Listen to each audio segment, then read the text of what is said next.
Jay Crawford, Adam the Bull, Garrett Bush, Dustin Fox, Jason Lloyd, Tyvis Powell, plus, ba-da-da-da-da, you're loving him, Mikey McNuggets. And so many big names, it would take me hours to say all of their names. The ultimate Cleveland sports show starts now. Booyah! Hey, welcome everybody to the latest episode of the Ultimate Cleveland Sports Show, along with G Southwest Bush.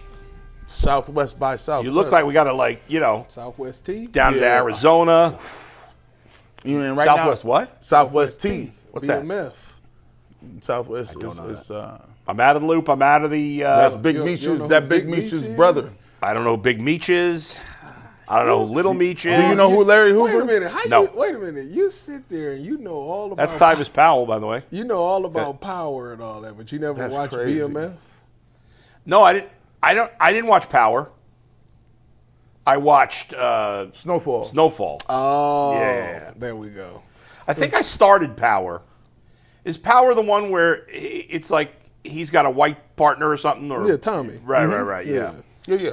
And I started it, but I lost my way on that show. I don't know what happened. You know, I don't know it. Sorry. That show, it took me a long time to get into. People used to rant and rave about it. Yeah. You know how I got into it? I was in camp with the Colts. Yeah. So this was 2017. Yeah. And at that point, I would say they probably was like 3 or 4 seasons in. And I went back to the hotel and I was bored. Yeah. So I just watched the whole. Just caught up. Yeah. So that was crazy. You got the whole, you binge watched it. Basically. But Yeah. I mean, it was still like 2 or 3 more seasons. Should they I have can't killed remember. Ghost off?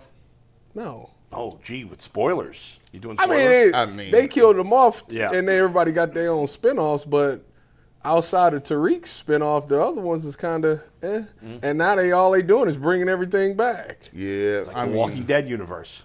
Sounds like Days of Our Lives. Yeah. Is Victor Newman still alive? As far as my mom has updated me, yes. By the way, I got another beef before we get into sports beefs. I got a beef too. Go ahead. Okay. All right, ahead. I got a beef with cigarette people. Oh, good All gracious. right. I've thought about starting smoking, so hit me with it. What do you got? You know, you want to smoke, we all got our bad habits, right? I'm fat as hell. I got my bad habit, right? But my bad habit is not really affecting it. I guess we could argue it's affecting some people, whatever. I pay my own way. But anyway, like, it's bad enough. You want to smoke, it's not the best choice, but okay, whatever. Like I said, I've made plenty of bad choices in my life. Plenty. But don't be throwing your cigarettes out the window when you're driving in a car. That's kind of wild. Don't be throwing your people.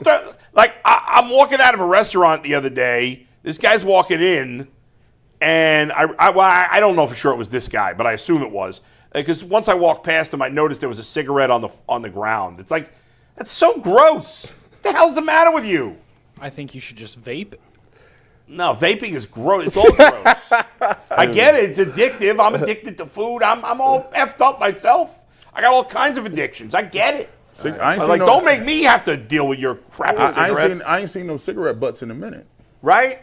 When I was in college, I don't know, you're probably old enough for this too. Oh, I was. When you I go to a bar, you come home, you stunk like cigarettes. Nah, listen. Like, Yeah, you so smoking. I'm on the fringe. So, like, I started college in 2000. Right. So, during college, you used to be able to go in Yeah. and buy a pack of cigarettes. Oh, yeah. Right? You know what I'm saying? And we yeah, used to do this. We used to do this thing, though, like, you know what I'm saying? Back then, like, it was crazy. Like, everybody was smokers, right? Everybody. So everybody, like, and for some reason, all of the girls that was smoking, like named Sandy, had raspy voices. Hey, stranger. I'm like, dang, Sandy, you ate a pack of Marlboros before Yeah. you got here, but you Oh, kind of hot though. How are you doing? You don't know anybody. But you got the hot. Yeah, When I was a kid, people were smoking. You willing to see past the voice? People were smoking in restaurants. In the 70s, people smoked on planes, I think, in the 70s. When did Can I tell you guys a funny smoking story that I have? Yeah. All right, so my friends and I in high school, my parents are watching, so I'll probably get in trouble for this story, but that's You're fine. an adult. Yeah, I'm an adult now. What is the matter with We you? would go to the corner store by my friend's house, and Yeah. we would get grape Swisher Sweets, and we'd smoke them. And then in college, like years later, I smelled somebody smoking one, and it was like I went back in time. Oh, really? Like, I remember. I don't the even know what scent those so are. well. Grape Swisher Swisher Sweets. Hey, man. A lot of people use them. Is that just roll pot? Yeah. smoking pot? I mean, No, we would just actually smoke the cigar. Okay. We were lame. We dump just it, smoked the real put, Right, cigar. right, put right, the yeah. stuff So- in, roll it back up. Yeah. You know. What were you going to just ask? You were going to ask something. Oh, when did they get rid of public smoke? When was it? 06 or something Man, like that? Different states have different. Ohio, I think they got rid of it like 'Cause I in probably remember- 05. Yeah, I I mean, remember in like it was Oklahoma and yesterday. Alabama, you could probably, smoke in a baby ward in the hospital. They're so dumb. They did have. Remember, they used to have in baby wards. Yeah. Men used to be looking like Mr. Draper from Yeah. Mad Men with Oh, a yeah. with a 3-piece suit That- on and a black hat, smoking Yeah. cigarettes They did- during That's in the right. NICU. I feel like they needed a grace period because my grandma almost got arrested for doing that. Oh, really? We was at Thistledown and Oh, the man. rule- Recently? I think No, you this was should. this was when the rule changed. Yeah, Like the oh, next week, yeah. we had went to Thistledown. Oh, yeah. and they was betting on the horses, and my grandma just. I don't Yeah, know, I just mean- being regular, she just pulled a cig out, fired it up. I mean, and my Thistledown- uncle looked at her like, "You about to go to jail?" Yeah, Thistledown is definitely a degenerate central. It would had I been younger, living here, I probably would have been a regular at Thistledown. Yeah, I was there a lot. My doing family. inappropriate things there. But out now I'm to so not smoking. used to it. Do you know anybody that smokes? My dad still smokes. Your dad still smokes? My mom quit. My dad Smoke still what? smokes. Now Me hold and my on. friends both. Now hold on. I'd rather people smoke pot around me than cigarettes. My friends and I Cigarettes are still much smoke more cigars. annoying. I don't know smoke people that do cigarettes, though. both. Cigars. Yeah, we smoke cigars. So- Like, we go to Well, like, cigar. We got Sean King smoke cigars, all on the air. So we love it. My friend, so Yeah. my brother, Yeah. So I got a brother, you know what I'm saying, how you can have 3 different brothers and there's the varying degrees of hoodness in all black people, right? Tyvis is at the lowest end of the hood. He is the lowest. Like he's the Yeah, lowest of low. Where's like, Earl? Earl is first ballot Hall of Fame. Earl is the first ballot, but he's trying to change. Yeah, he's trying to So change. he's trying to He's kind of change. like past his prime. He's like one of these great players. Yeah, he's that still- is now winding down the career. He's one of them dudes that just goes back to the hood Yeah. just to see Yeah. if he still got it. But he's thinking about a media career, If so he he's going still down. got a little if bit. he still like do we gotta really put hands on somebody? But Yeah. he just Yeah. Earl He retired will and became forget a where media he member. at. He be forgetting. If somebody like press Earl, like he I don't know if he at the point yet where he could just like walk away. Like No, he he'll like- snap back to who he thought. Who he He's used to be. always he has the spirit of No. what you say to me. Yeah. The spirit of what He you say to me does. is live and well. But I think Earl. I know Earl not that intimately, but I feel like in the last couple of years, Earl is, and this was a big thing for me too. It's still a challenge. So I see it in Earl because I think a lot of ways he's like me in terms of hard time controlling your temper. Mm-hmm. And I think I bet you he controls his temper better than he used to be. Oh, that's a fact. That's what I'm saying. But I Yeah, still yeah. think he got his moments. Yeah, me too. And I'm an old fat bastard, you know. Me, like I said, it don't. Nothing You bothers just let me. it go. Nothing bothers me. But my dudes used to like so my brother Yeah. is he's on the spectrum of a higher hood dude. than Which me. brother? Which my one? middle brother. Okay. So he used to always he had a crew and I had a crew. Yeah. But in my mind, because I'm G. Bush, I'm ahead of all the crews. And sometimes Like even when you were like 8, you thought that? yes, like Okay. even of the hood dudes, but the Yeah. hood dudes wouldn't want to get in line. Yeah. And they'd be like, we are not gonna let this nerd. Like he wears funny clothes and this nerd, he's not ahead of everybody. And I'd be like, hold on though. Yeah. Like I'm still Himothy and you're gonna have to come underneath the fold. So you gotta come into the fold. So Yeah. Bryson used to Yeah. he used to be with his camp and they used to roll Black and Miles, right? Right, sure. So They used to freak they the used to Miles? freak Miles. So they got me one day. hear I that? think Yeah. this was a You hear that leadership paper? competition. You hear that? That's all you hear. It was in a leadership competition, and we was deciding where we was going out. Yeah. And I said, no, I'm the leader. We going to the pub. We're not going to Paupers right now because I said so. This is at OU. Just at OU. Yeah, okay. I'm in control. They said, all right, G. Bush, we'll go where you want to, but first you got to hit this black and mild. Yeah. I'm like, this is light. Now, mind you, I'm a lightweight. I don't smoke Yeah. no cigarettes. I don't Yeah, smoke nothing. nothing. You drink though? I do, yeah. They say it go hand to hand. Yeah, well, they drink lie. and you hit that mile. They lie. say- They lie. Put you It in the does. spot where you're supposed to be. They freaked that smile and they gave it to me, right? Yeah. And they had, and at the time, they had these crew of girls they was rolling with. They was the professional black and mild rollers. Like, it would be a group of them. girls The was? girls was just... They was tapping them and they was rolling. And I'm like, this is nothing. I'm like, y'all think they came over with their whole set. So they give me the black and mild. I'm smoking the black and mild. And I'm like, ooh, this is light. This is nothing. Let me get up out of here, man. I took 3 steps down this staircase.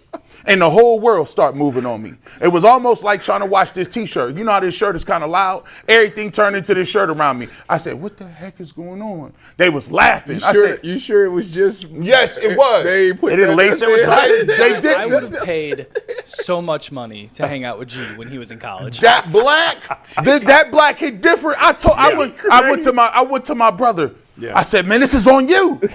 What did you give me? He said, bro, this is just a regular cigar, bro. This is a black. This is a wine. Oh, black wasn't one. even It was marijuana in there? No, it was. That's They what just I took the said. filter out. When you freak it, you Yeah, take the you take the filter filter out. and it's just the tobacco, and so it hit different. And I said, if this is just tobacco, I don't want no parts of none of y'all other illicit drugs. Yeah. That night, I was tucked in early. They was like, I went downstairs, I came back up the stairs, got in the covers with my whole outfit it. on, and it was done. They went to whatever bar they wanted to. You went to sleep fully dressed. Well, fully dressed. They had to clothes find on. a new leader that night. New leader. There's like, looks like we are going to Poppins. Leaders out. I had my clothes on and everything. Oh, my Predator God. gear. Oh, the one thing I wanted to say as Yeah. we transition to, because I'm sure we're gonna talk about the Browns. Y'all gotta let my boy Jason live, man.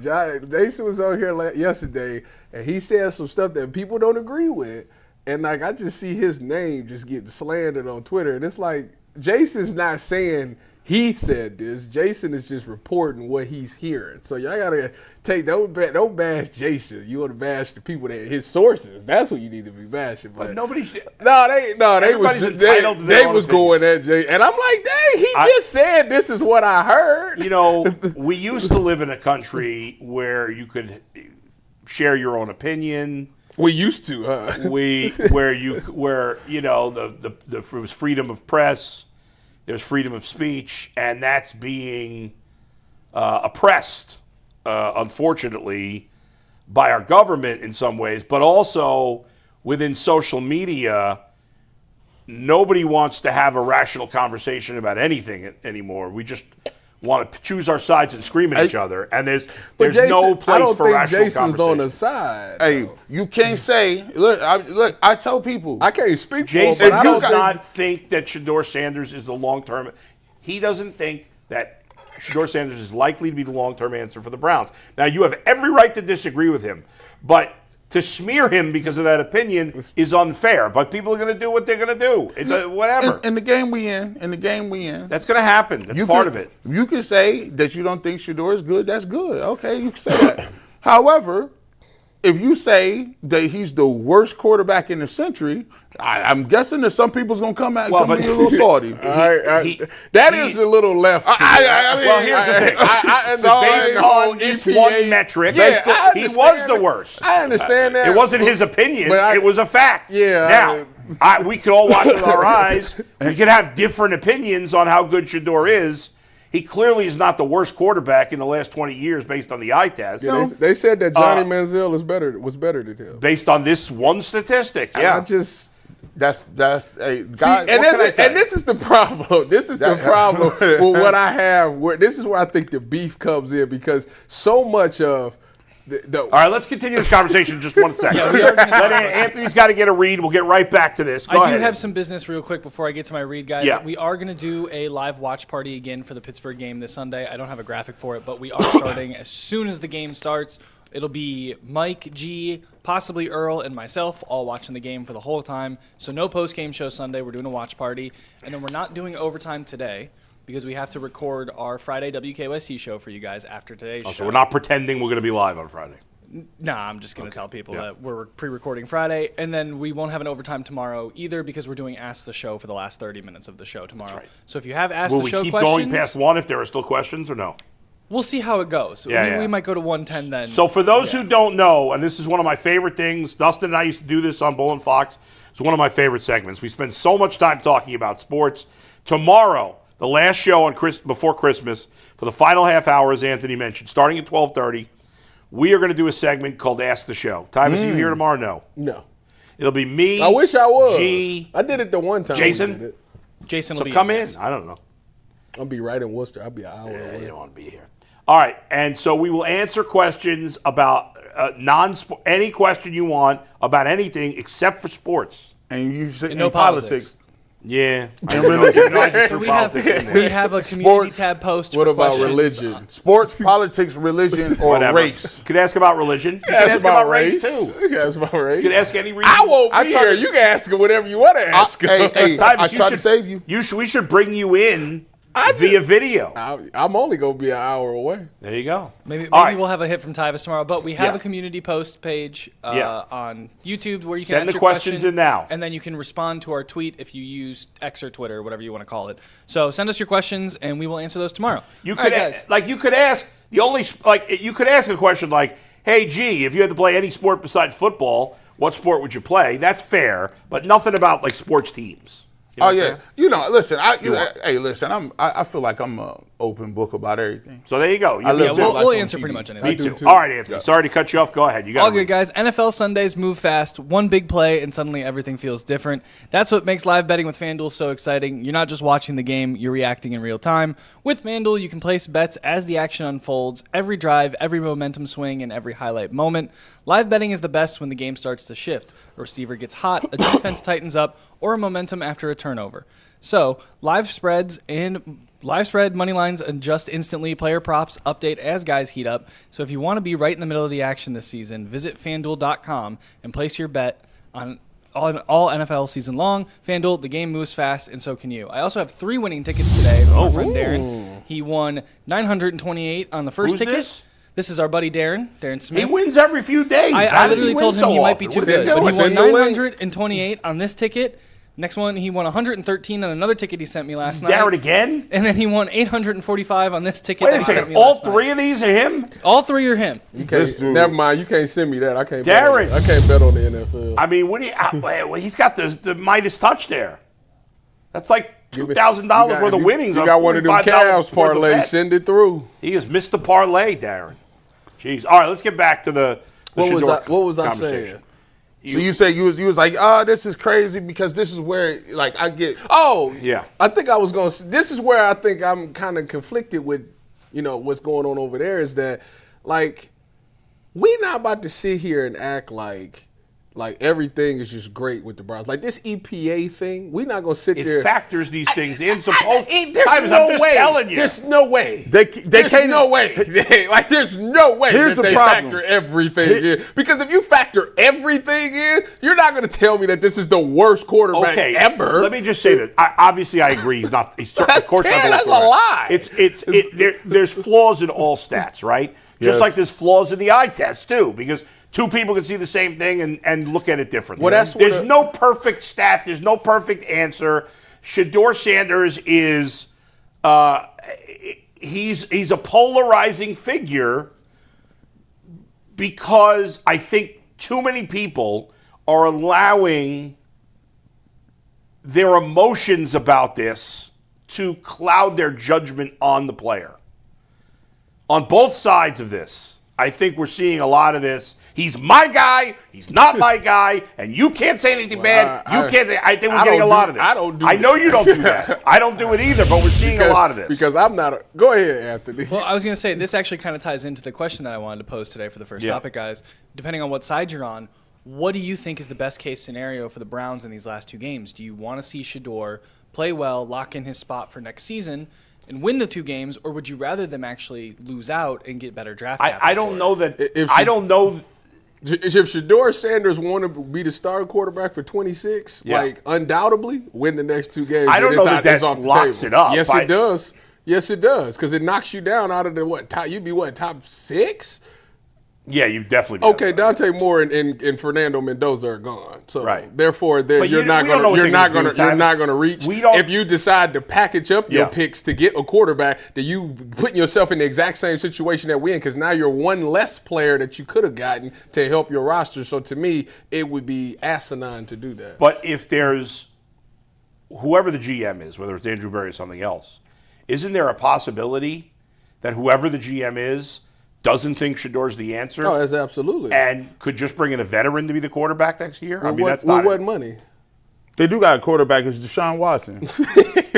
I'm saying there's guys you can get. What do you mean want money? There's always a way around these things. Apparently, or it could be Deshaun Watson. I guess we strapped for cash this offseason. There's always a way around. That's what they telling me. I look at it this way, man. Look. If you just read the tea leaves, let me just look at it, right? Look at what's happened. If I always go to this, the thing that I get is, we do this thing where the people in the building is telling me this, the people in the building is telling me this, the people in the building. Man, like I said yesterday, them people in the building is getting fired. Like that, let's just be real about that. Let's just stop tap dancing. They came out with the report, said Andrew Berry gonna be here, and most likely the coaching staff will not. I don't know that that's true. I mean, who reported it? Ian Rappaport. He didn't get everything right. I guess he we don't can get everything wrong. I think Andrew Berry's going to keep his job and Stefanski's going to get fired. This is a huge. It's not like Joe Schmo said this. It's like Ian Rappaport I know, said but he gets it wrong plenty of times. I mean, so we got to pick and choose what we. I'm just saying. You're saying it as if it's a guarantee. I'm not saying it's a guarantee, but if you come out and say the coaching staff is most likely up out of here, and you get that report, and multiple people are reporting it. For me as a civilian, it's kind of tough, because we can't just pick and choose what we want to believe based on whether or not it lines up with our worldview. If that's a big name and he's reporting it, he's obviously doing it with some sort of backing to that. Maybe, and things could also change. That things could change. So if I'm going with that premise, the thing is, when you say people in the building say, the reason why people get so up in arms is we've heard people in the building say this type of stuff all year, and they have not just been incorrect. They have been in left field. They tried to sell us on Kenny Pickett. We didn't see Kenny Pickett play here and be garbage and laugh at Kenny Pickett when he played against the Browns. But all of a sudden, because the front office and the coaching staff said Kenny Pickett was our guy, the information start pumping out, Pickett this. We know Kenny Pickett ain't no good. Well, we know that.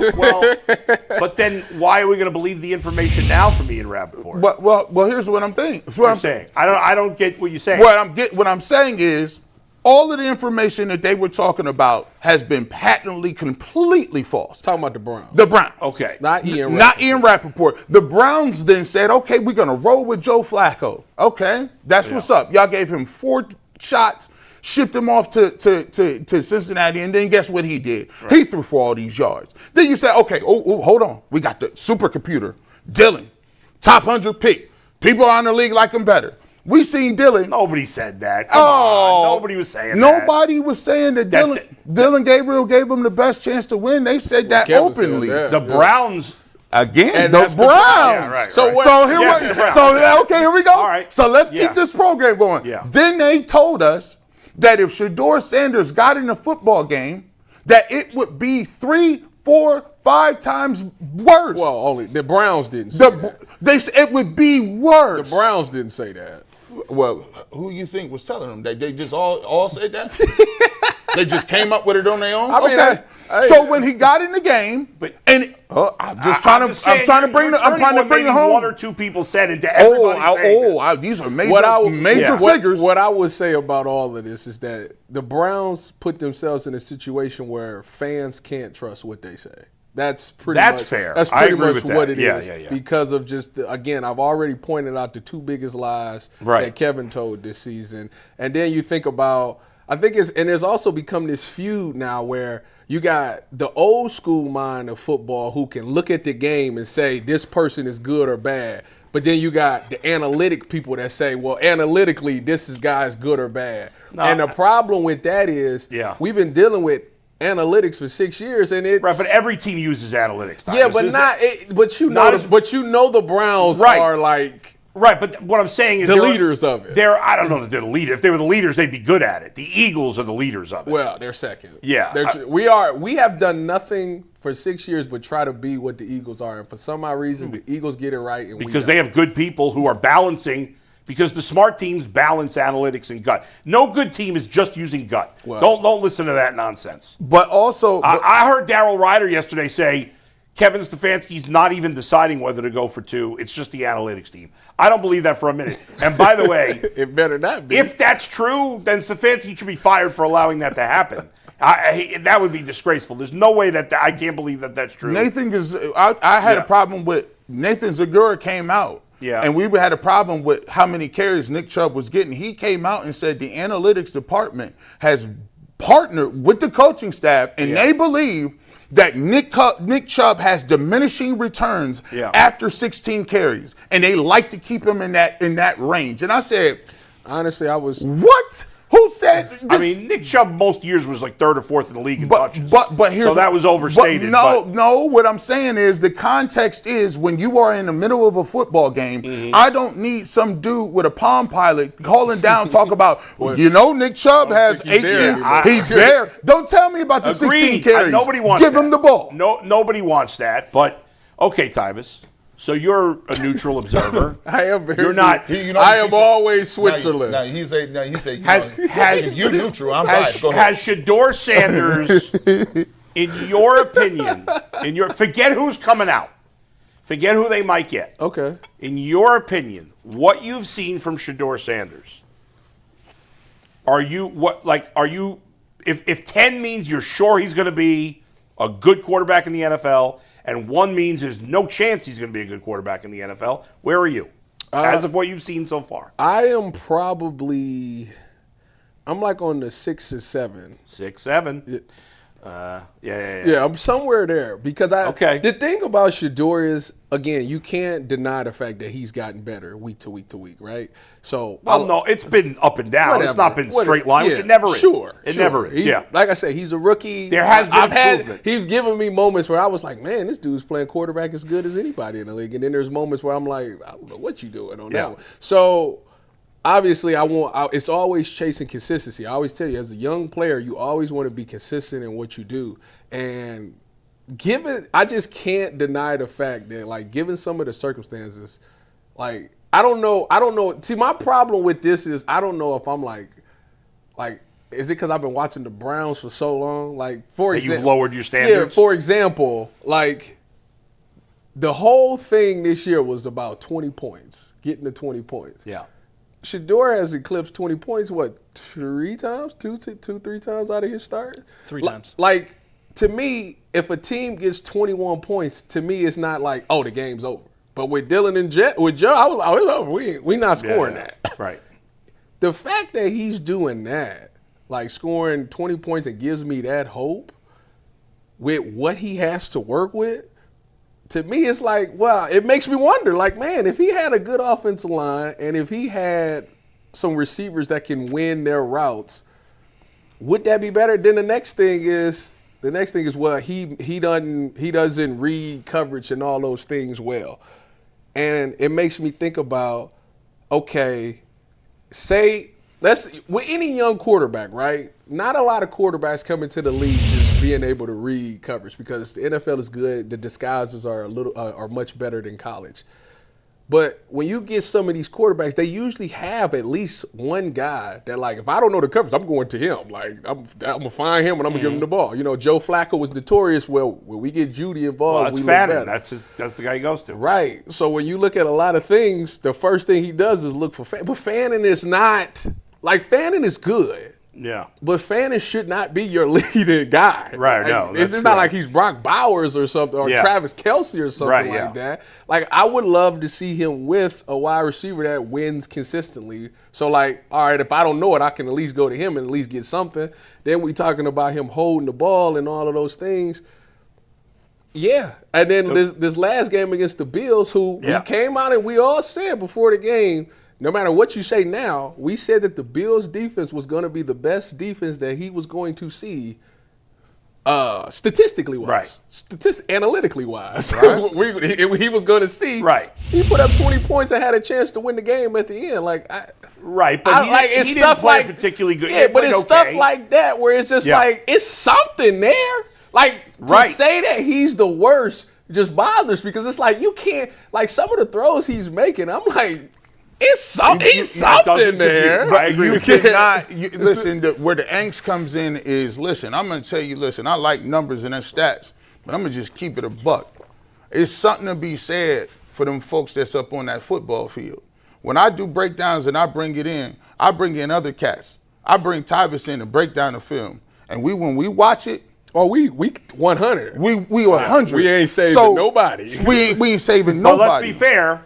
If the stats said Shedeur was good, everybody that supports Shedeur would be using those stats. 100%. And the stat that people is glossing over. If you telling me you're one of only one rookie quarterbacks to ever in the history of this game, in the modern era, throw for 365 yards, 3 touchdowns, and 1 on the ground. And that is a stat. Those are numbers. That is record books. If you say, he's the first Cleveland Brown since 1990 to win his first game. He did it on the road. Those are stats. So people are using those stats. Right. What we're saying is, if I just saw you throw for 300, and at the time, no other rookie quarterback, even Jackson Dart, even Cam Ward, even Tyler Shook, nobody had thrown for 300. Right, but what I'm saying is that's the Shedeurians are going to pick the good stats. Will only pick the stats that they like, and there's not many. Isn't that true though? Will you admit that's a fact? That's a fact. There's a lot of people. Everybody's going to pick the stats. And stats can be anything that you want them to be. And I did Ultimate Browns today. Yeah. But the problem is when you take stats in a vacuum and you do not take stats and use them in context. Well, you just did the same thing with the stats you gave. But what I'm doing is, I'm showing totality. So if you're going to use EPA and say he's the worst of all time, somebody can also then say, well, no, he's the greatest of all time because look what he did in the history books, right? Right. But you can also take and say, well, let's take a look at the people around him, Bull. Let's look and see what the people around him are doing. And then you say, okay, well, let's take a look at PFF grades. And then people like Jay say, I don't believe in PFF. Right. The problem is if you automatically disqualify for yourself, you're not being intellectually honest because you can't want people to love your EPA stat. But when the stat don't agree with you based on PFF, you turn around and say, I don't like that. But aren't you doing the same thing? No. Well, you're ignoring EPA for a stat you like. No. Here's what I'm going to do. Yeah. I'm going to bring it all together. Yeah. How I like to talk, here's how I do it. Yeah. I like to do it 2 ways, and it's the best way. You take a look at the film. You take a look at EPA. You take a look at PFF. Yeah. You go talk to some scouts. You go talk to some former coaches and head coaches and former players. Right. And then what you do is look at the context and the team around him and make an informed decision based on all of the data and that is presented to you. Some of that data is not going to be good. And some of them will be good. And some of it will be. Some of it will be bad. All right. Let's talk to Ross Tucker. All right, guys, before we bring in Ross, car shopping should feel exciting, not confusing. And with Car Gurus, you get the confidence you deserve. They cut through all the noise so you can actually see the best deals on the cars you want. Because when it comes to a big purchase, you deserve the best deal. And Car Gurus makes the whole process simple by giving you real information, real deal ratings, and more listings than anyone else so you can shop the way you want. Car Guru connects you with the trusted dealerships for a transparent and hassle-free buying process with over 4 million listings. That's the most of any major online automotive marketplace. You'll always find the best deal. Shop the way you want with the tools, data, and unbiased deal ratings that make it easy. Buy or sell your next car today at cargurus.com. That's CARGURS.com, cargurus.com. Well, welcome in Ross Tucker. Hey, Ross, how you doing? Happy Merry Christmas to you. Merry Christmas, happy holidays to you guys. I'm doing just okay. I just finished a workout in the room next door, and I turned the heat up so I can really sweat when I work out. Okay. went down to shower. I forgot to turn it back down. Oh. So I just turned it down, but it's 74 degrees and like really hot in here, and I'm feeling really stupid. So that's okay. Well, you live and learn. You're constantly burning calories right now. Think about that. I know, but I just showered, and so I'm about to sweat through everything right now. Because I was also a minute late, and then my internet wouldn't work, and I'm a mess. I'm the Browns right now. I'm a mess. Yeah, there's nothing worse than sweating after a shower. Yeah, that's just the worst feeling. You know, by the way, do you ever see the Seinfeld episode where they say the shower didn't take? Yeah, You sure. know? Yeah. Like he's like George Costanza, he's sweating. Has anybody ever heard anybody actually use that expression? I've never heard that before. No, but the I like shower it. didn't take. What Yeah, does I even like mean? that. I will say this, Ross. Like, have you ever done this? As a player, you in a hurry to get up out of there. You take your shower, you get your stuff on. You're running. You get in the car. You're trying to avoid people. You get halfway to the crib, and you realize you ain't put no deodorant on. and as a grown man, at any point in time after the age of 15, if you don't put no deodorant on, in the first 5 minutes after that shower, you might as well get back in the shower. That's when the shower doesn't take, Ross. That's when it don't take. I don't know if you guys have ever heard this term, but at multiple teams I played for, definitely on Saturdays, sometimes after Friday practice, guys would talk about taking a shower pill. So rather than actually showering, they say, I'm taking a shower pill, meaning they're not showering. Oh, that's gross. And, I always thought that was gross. I mean, they were sweating. I'm not, like that's gross. That's terrible. Shower pill. No, that girdle is a nasty. different offensive lineman. You football players are gross, man. You're nasty. Offensive line pads and gloves is the nastiest work in them. You got to at least wash your hands. Yeah, offensive linemen that's why we don't like getting held as D linemen. Them gloves they got, quit touching me. They stink. All right, well, let's get to the Browns, and let's start with a topic that rarely gets discussed on this show, and that's Shedeur Sanders. Ross, I just asked Tyvis this question, and I'm curious your answer to it. What you've seen of Shedeur Sanders so far this year, on a scale of 1 to 10, with 10 being this guy's definitely going to be a starting quarterback in the league, 1 being there's no chance he's a starting quarterback, or I won't even say starting, I'll say good starting quarterback in the league, 1 being no chance, where would you put the number for you right now? I think this is an awesome question, and I think this is the relevant question for the Browns organization moving forward and what they want to do in the offseason. What I think is wild about it, and I learned this in college, and it's involved, but the short version is this. I'm going to give you a number, and the number for me is like a 5 or 6. Okay, I would say a 5 or 6, meaning I think he's a little bit closer to showing he's the starter than he is to showing he's not. Okay. But what's wild about that is I wonder, and I don't know the answer to this, and maybe you guys do. I wonder how differently I would feel if he had been the second overall pick in the draft. That's a good question. As opposed to a 5th rounder. Does that help him or hurt him? Does the fact that he's exceeded expectations as a 5th rounder help him? Or if he was the second overall pick, would I give him more the benefit of the doubt? I'll take it even a step further. Yeah. Based on talking with guys from other teams and people with the Browns, my expectations were even lower. When people told me what he was like in the combine meetings, concerns they had about him from a football IQ standpoint, I lowered the expectations even more. So I would say in general, he has exceeded my expectations. And I don't know how much of that is my expectations or based on what other people told me during the pre-draft process, but he has played better than I thought he would and really that I was led to believe he would. So very, very interesting. So now, would you be willing to give him 2026 as a starting quarterback? Let's say the Browns finish top 3. They finish with the top 3 pick. What would you do if you were the GM? Yep, I love this question because so often when I talk to other people, they'll just say, should Shedeur be the quarterback next year for the Browns? Should Shedeur start next year? And what I always like to say is well, what are their other options? Because life comes down to options. If they had the number 1 pick, I would say no. I would say I would probably take Fernando Mendoza. I would feel more comfortable. I'm just going if I was the owner or if I'm Andrew Barry and my livelihood, probably my only chance as a GM depends on it. I think Mendoza is a safer bet.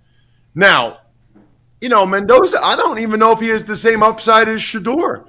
Mendoza is very Jared Goff-ish to me. Gives me like a Kirk Cousins vibe. Maybe some of that's his personality. I don't know. But I feel like I would be more inclined, maybe because I'm a conservative person, to bet on Mendoza. I think the one that's interesting, if the Browns have the 2nd or 3rd pick, I don't know how you don't turn pro if you're Dante Moore. And I know Phil Knight funds Oregon, and he can get a lot of NIL money, but you can't go any higher than top 5. Like think about where Nussmeier thought he was going to go. Mm-hmm. Think about where Drew Aller thought he was going to go. Dude, if you can go top 5, you got to go. You got to go now. Yeah. And so I think Dante Moore will turn pro, and I think that would probably be a tough one to turn down for the Browns, would be my guess, if they can pull the trigger on Dante Moore with how impressive he's been as a first-year starter. So that's why I say it's about the next best alternative. If the Browns had 4th or 5th or 6th and said, you know what, we're not sold enough on those guys to move up, to give up a bunch of picks to take them, we'd rather give Shedeur 2026, let it play out, and then potentially take a quarterback in 2027. I can live with that one too. Let me ask you this, Ross. Let's say that, is it because Shedeur was a 5th-round pick? If he went as the number 2 pick last year and you seen exactly what you seen out of him this year, would you still be inclined to take in Fernando Mendoza at 1? Let's say you ended up with the 1 or 2 or whatever. Would you still want to take Fernando or Dante Moore with that pick? No, I don't think I would. I don't think I would, because I think I would look at it, and isn't that crazy? That is illogical. That is illogical. Look, take away my Princeton degree, okay? Take it away. Nah, keep that. That is illogical. Show that. But it's so funny, because if you took him number 2 overall, you would focus primarily on the positives, the upside. Like this last game, I don't remember seeing Shedeur run like that at Colorado. I mean, I know he did a little bit, but I don't see him making those plays with his legs as much in Colorado as he did for the Browns on Sunday. Yeah. But I do think if you took him number 2 overall, you would say, kind of like Jackson Dart with the Giants or Cam Ward with the Titans, I think you would say he's shown enough that we want to see what he can do next year. He's shown enough that we put a lot into this. We invested a lot. Let's see this thing play out next year. That's the thing, though. Yeah. The Browns didn't invest a lot in Shedeur Sanders. Right. I don't think they did have a big conviction on him. That we know they didn't. They took Dylan Gabriel in the 3rd round. So they didn't go into this thing with a huge conviction for Shedeur and what he can do. But that's also why I would be okay if they went that route. If they say, you know what, we got a guy making the minimum for 3 more years, and we can see he might be every bit as good as Cam Ward and Jackson Dart, and maybe even the guys coming out this year, that to me is a perfectly acceptable decision, which is why, look, there's 2 more games to play, but I don't have a problem either way the Browns go. I would say because Shedeur is a 5 or a 6, if he, guys, was a 3 or a 4, then you definitely try to draft the guys. Yeah. If Shedeur hits 7, let's say over the next 2 games, okay, Shedeur plays really well, and Bull asks me 2 weeks from now, what do you think now, Ross? And I say 7, then I don't draft somebody else. Then I stay with Shedeur. He's got to, in my mind, get to like 7 to be like, nope, this is our guy for 2026 no matter what. I really agree with everything you're saying there, and I do think had he been drafted 2nd overall, first of all, yes, I think they would be sticking with him if they drafted him second overall, but we would have so much more data if they had drafted him second overall because he would have, at the very least, been the number 2 quarterback in the preseason, which means he would have gotten a lot more reps. He would, once they benched Flacco, even if they had started, we'll never know if he would have started Flacco. Once they benched Flacco, he would have been the starter by week, whatever that was, week 4. So he would have been, had he stayed healthy, would have played 10 games. The whole draft would have been different because, in theory, you wouldn't have traded Mason Graham. You traded for Mason Graham, you wouldn't have had that pick. Who knows? The whole thing could have gone differently. But clearly, at the very least, we'd have more information right now. Yeah, and a couple other thoughts that just pop into my head while you guys are talking. Number one, I don't know what's gotten into the defense lately, especially the run. Malik Collins is gone. Yeah, I mean, the run defense, but think about what Shedeur's record as a starter would be if the defense was playing more like they were earlier in the year. Yeah, that's a real thing. And then the next thing I would tell you is they don't have to make this decision now. Let's see if Dante Moore enters the draft and then spend a lot of time with Mendoza and Dante Moore. And if they have a really strong conviction about one of those guys, they love one of those guys, they're convinced that one of those guys is the answer in Cleveland, then I think you do take him. If there's even a little bit of hesitation, if there's even a little bit of uncertainty, I would probably rather give Shedeur next year, a full offseason and next year. Ross, would you say that Shedeur Sanders is the worst quarterback you've ever seen? Of course not. No. Well, it's not even close. Why? Who said that? Well, this EPA stat that takes everything into account has him as the worst quarterback. Is it ever, or what is it? I think it's since they've been doing this for 20 years. Yeah, they say he's the worst. They take everything, the line, the quarterback, the receivers, the defense, all of that is taken into account, and they come up with this number. EPA per play. And Shedeur Sanders is the worst quarterback statistically of all time. We don't see it, but. So that is a bad thing for Shedeur Sanders, and I'll tell you why. I do believe that Andrew Berry and the Cleveland Browns, maybe a little bit less so without D. Podesta now, I do believe they are very data-driven. And Andrew Berry gets that from his time in Philadelphia. Obviously, he's a smart guy also. We know that. And so some of the advanced metrics and statistics like that, they absolutely look at. That said, Andrew also is intimately involved with the personnel around Shedeur, who is, let's be honest, below average. The receivers are bottom 5 in the NFL. The offensive line is probably bottom 10 this year. I love Fannin and Njoku and Judkins till he got hurt. So they got pretty good backs and tight ends. But, Andrew Berry knows where Shedeur started. He knows where he is now. He knows what he's been asked to do. So I would tell you, while they will take into account advanced metrics like that, they have a lot more information than those statistics do or than we do. They know what this guy does every day. And I can't overstate. You guys know, Tyvis, you guys know. You played. I can't overstate how important it is, how he carries himself in the building, outside of the building, what the other players think of him, the respect that the players and or coaches have for him. That matters a great deal at that position. It is a leadership position. It's a face of the franchise position, and it's different than every other position. I look at the very fascinating thing to me as I look at this, Ross, is Ian Rappaport comes out and says that Andrew Berry's fingerprint will most likely be on the offseason and that there's most likely some coaching changes coming. And when you look at Andrew Berry as got kind of the last guy standing, does that bode better for Shedeur Sanders, or is this now a situation where it's going to be part of that decision is up to the new person they bring in? Or does the owner have some sort of say in it in terms of if a coach is coming in here, whether they like Shedeur or if they do decide to give him 26, does that coach have to be involved in that and on the process?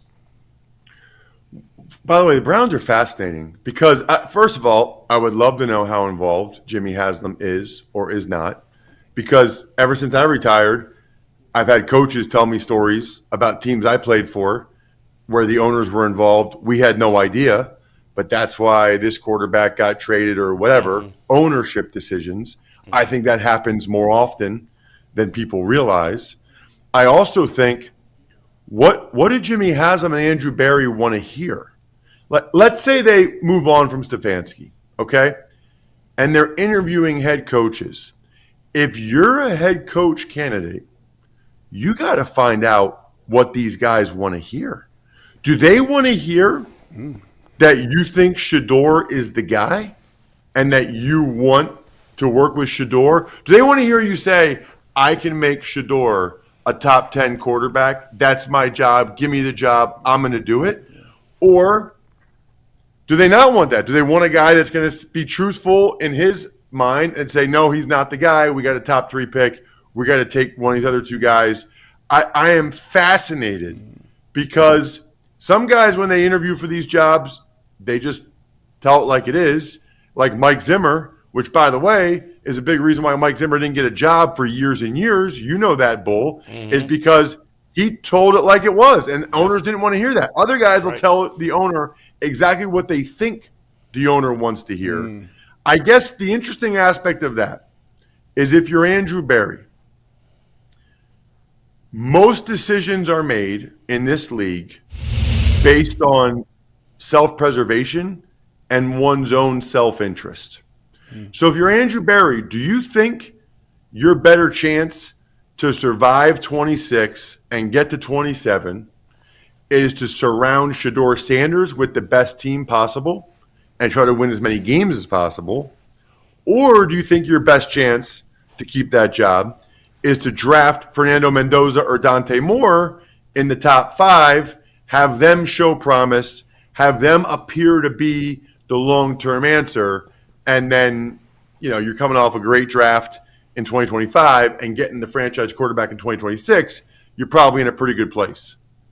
That is a great answer. That's what we're gonna be talking about all offseason. What do they want to hear? I mean, this thing is gonna roll all the way through the draft, the combine. By the way, we still get a chance to see Mendoza. We get to see these quarterbacks more. Mendoza. So that's and also, we don't really know how Jimmy Haslam and Andrew Berry feel about Shedeur Sanders. We have some idea how the coaching staff feels by the pecking order they went through, by where they drafted those guys, by how they use Shedeur Sanders. But a lot of the playing time decisions, I mean, who knows what would have happened, guys, if Dillon Gabriel didn't get concussed? Bull, you were talking about sample size. Yeah. Our sample size would have been even smaller. Yes. And think about how much of a disaster that would have been. If the sample size, at least you're going to get 2 more games, and whatever that ends up being, 7 games, 9, I lost track. 7, it'll be 7 and a half. You're going to get a decent sample size, Yeah. which would not have happened if Gabriel didn't get concussed. True. very true. Yeah, very it's going to be. I mean, we're going to talk about this nonstop till the draft. It's going to be crazy. Ross, great stuff as always, man. We'll talk to you again soon. Happy Merry Christmas. Absolutely. Happy holidays, Merry Christmas, everybody. Great talking with you guys always. See you later. Ross was awesome. That's what it is. He dropped, and it's not, and that's the thing. Like, See that you have to decide. It's not an obvious decision to me. I feel like for you it is. It's obvious. You said before. I'm going to say Ross said it was a 6 for him. I said 6, 7. You said I'll say 6. He said 5, 6. I said 6, 7. Okay, so let's give you a 6.5, and Ross is saying 5.5. I'm at 5.5. So I'll say 5.25. I'm at 7.5. You're at 7.5. Now Ross said if I'm at a 7.5, I'm sticking with Shedeur Sanders. But if I can't get up to at least 7, then I got to consider the other guys. It is fascinating. Because, yes, if Shedeur Sanders had been drafted 2, he would have gotten more reps. He would have played earlier, might have played the entire season. We'll never know. But he didn't get drafted there, and so we don't have as much a sample size. That make it not fair because that would go back to my narrative that he's not the worst quarterback of all time. If he was drafted 2, you would be like, no, it's something there. We're going to stick with him for another year. I don't think anybody. So, like, why does he. I don't even think Jason, when he used the stat, really believes that Shedeur Sanders is the worst quarterback of all time. I'm just saying. It's obviously there's some flaw to the I feel like for anybody, whether you pro Shedeur or not, why do we have to put it that way? Because that's what it is. No, I don't agree with that. That's exactly what it is. Tyvis, I said Shedeur, my feelings on whether he's going to be good enough or not in the NFL is a 5.5. Now, people out there that are Shedeurians are going to call me a hater for that. Are they not? Prom sexuals. They're going to call me a hater for saying 5.5. Are they not? I don't know. They will. You're white, so maybe. Do you think? Do you really believe I'm a hater of Shedeur Sanders? By the way, the chat said I always said. Listen, the chat that what we was doing it on. I was at the barbershop. Yeah. You know, after the game.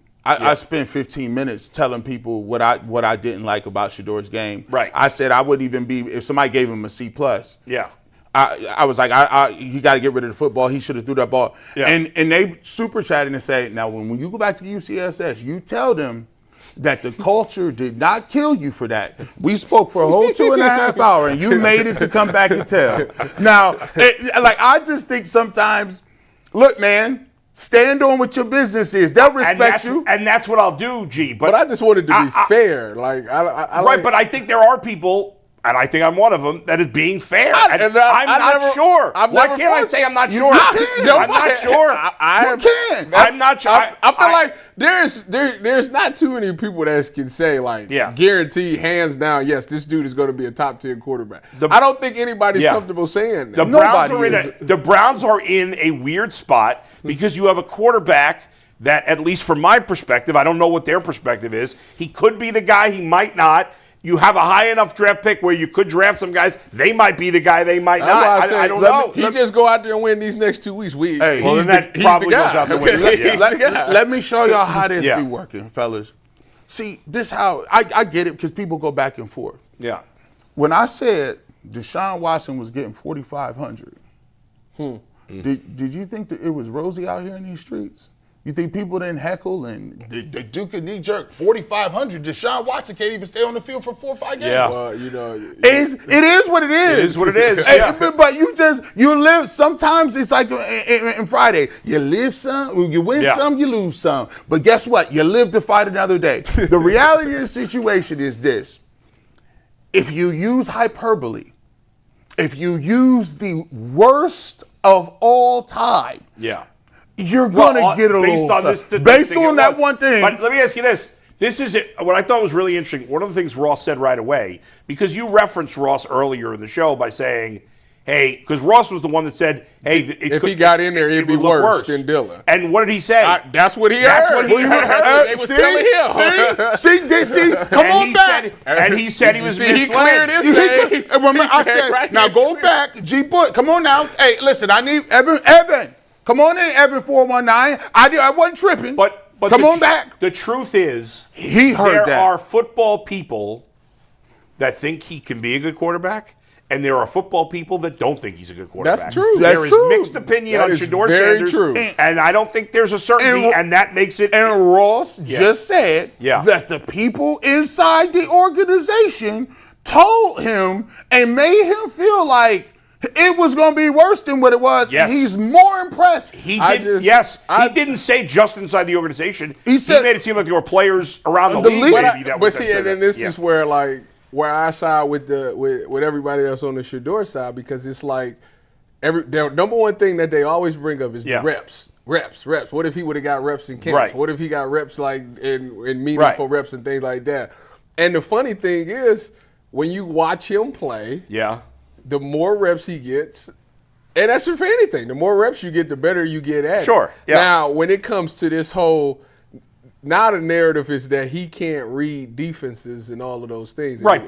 Legitimate people have said that. Yeah, they say he's not seeing it fast enough and he can't read defense. And then you can watch tape and say, which we did the last time. Yeah. I said his eyes is clearly in the wrong spot because Right. if he throw this ball right here, it's wide open. Remember, we pull up specific plays and says Tyvis. I don't know why he's reading the left side of the field here. And the right side of the field. The it was safety obvious is read. How The much down can that safety is aspect right there. improve? How much can that aspect improve? So that's where I'm at Yeah. with it. I feel like if you're talking about a guy that can go out there and make plays, arm or legs, he's answered that question. Yeah. The only thing that we left the question with now is, can he read defenses quick enough? And my Processing speed. Yeah, I don't know. I don't know how that works. I've never played the position. I don't know if is that something that you do in the offseason? Because when it comes to what I respect about Shedeur the most is you're never going to say that he's not working. If this thing passes him by, it won't be because he didn't put the work in. Like, he broadcasts that he is throwing and doing all this extra stuff. Now, when it comes to the film session, I don't know. I mean, they say that he's in the film room with Kevin. Then Deion said that's a lie. I don't know. Deion said it's a lie that he's in the film room. Well, with you know the clip we had. He commented on our Instagram saying that was a lie. He said lies. They gave Jamie Foxx lies. What was that about? That was something Mary Kay said. She said that he was in the film. They meet all the time. He said she gave credit for Kevin. She said the reason why Shedeur Sanders was playing well was because of all of the extra work that he was spending. Well, I don't know that she said it was the only. You making it seem like that was the only reason. I'm just giving. I don't think she was saying. I can't read into. I just give you what she said. No, I didn't say Mary Kay was lying. So here's what I will say though, man. I think one of the things that we and what Ross said is we gotta also look at sample size. It is if you are trying to make some sweeping grand decision on whether a person can be a top 10 quarterback, not let alone a starter, but a top 10 quarterback, and you got 5 games to figure it out. Yeah. That's a foolhardy situation. No, like that's Of not. course, It's just, but the Browns are in a situation where they have to have an opinion yeah, on it. they do. Because how often do you get a chance to draft a quarterback at the top of the draft? And they do. If the Browns were picking 10 or 12, it wouldn't be a question mark. I agree. You'd stick with him and you see what he's got, and then you maybe move on. But they potentially facing the same problem 2 years in a row, where it might potentially only be one good quarterback. And part of it. So if that's the case, are we going to reach? Who do you think is the best quarterback in this draft? Mendoza. I don't know. Well, you just said there's only. I thought you had an opinion. No. I'm saying potentially. Oh, I see. And let me say, I'm gonna just completely say this, and I think we got to get to this. Because everybody talking talking about Dante Moore the best now. When I watch these dudes, when I watch them, and not with the Browns thing, when I watch Mendoza and when I watch Dante Moore play, and I didn't seen him play 5-6 times, I think Mendoza is better than Dante Moore. The problem that I got with Dante Moore is he did it 1 year. Yeah. You mean Mendoza? No, Dante Moore. Oh, I thought Mendoza's only played at this level for 1 year. No, but he was at Cal Berkeley. But he wasn't this good. Yeah, but he wasn't this good. I told you, Dan Brugler was the only person that had him projected in the first round coming into the season. Right. So Dane's been on top. So Dane knew. So Dante, he had him going like 27. But Dante Moore, is this his first year as a starter? Dante Moore is a first-year starter. He was at UCLA. Was he a top? Yes, he was the top recruit out of high school. Yes, and so he went to UCLA. Didn't work out. What are his measurables? I think he's 6'4", maybe. So he's got the body. Somewhere. Mendoza's 6'5", right? Mendoza's I think he'll measure good, at least 6'4". The thing that I got, and I'll say is Dante Moore 6'3", 206. Okay, I think to me, if I look at it, I don't believe Dante Moore is even better than Shedeur Sanders. Dante Moore, the reason that they like Dante Moore, I will give you this. Yeah. Dante Moore is Dylan Gabriel, a taller version of Dylan Gabriel, but right-handed. And was he on the same roster? Why the hell would I want that? Because he's taller and he's right-handed. Was he on the same roster as Dylan Gabriel? Last year? Yeah. Yeah, he was the backup. I believe. I'm pretty sure. Well, to be fair, Tom Brady was a backup for Drew Henson. Was he there? Was he there? I'm going to figure it out. I don't know if he transferred there this year. Tyvis, if you had to say right now, who has a better NFL career? Between Dante Moore and Fernando Mendoza? No, Mendoza or Sanders. Who you got? Come on, keep it 100. It has a lot to where you go. I would go with Sanders because it's the college game is different than the NFL, and I'm gonna go with the guy that I've seen make the plays in the pros. I don't know what Fernando was going to be. I mean, you could say that about. They told me Trevor Lawrence was going to be the best quarterback to ever come out since John Elway. To be fair, Trevor Lawrence. He is now. He is now. But for the first 5 years, he was not. Well, Baker and Trevor Lawrence go back and forth as like one of them gets good for a little while, the other sucks. Then the other gets good for a while, the other sucks. They told me Sam Darnold was a bust. We talked about it yesterday. Sam Darnold to move this way out of bust category into franchise. Now he's talking about borderline. I think you're skating the answer by using that he hasn't played in the NFL. That is my answer. Yeah. I would go with the guy that I've seen in the league. Yeah, just for the record, he did back up Gabriel. He did more, but he was like a sophomore last year. Let me ask you this: if the Browns draft Fournette, they pick the Browns. If they lose out, are going to pick 1 or 2. If the Browns do what now? If the Browns lose out, they got a top 2 pick. Okay. Yes. Okay. So if they are picking 1 and 2 and they draft Fernando Mendoza, trade Shedeur. Will you be mad? They better be. I would. What's your reaction going to be if that happens? I need to see what the rest of the draft look like. Because my reaction would be, okay, you drafted the court. What did you do next? It would be okay. I hear you, but you'd have to be open to the idea that Mendoza could end up being a better player than Shedeur. Oh yeah, I'm not saying it's certain, I'm not saying that at all. But it's possible. But what I would say is, that move better work, or that's going to come back directly towards.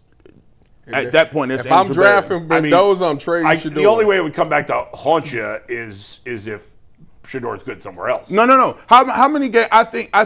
How many wins do you think if Andrew Berry's the coach or GM? How many wins do he have to get next year to keep his job? 7. To me, it's crazy if Andrew Berry keeps his job. Period. To even start with that premise, everybody's going to start with that premise. I would say, to me, it's not really about wins. It's about the eye test mostly, as you say.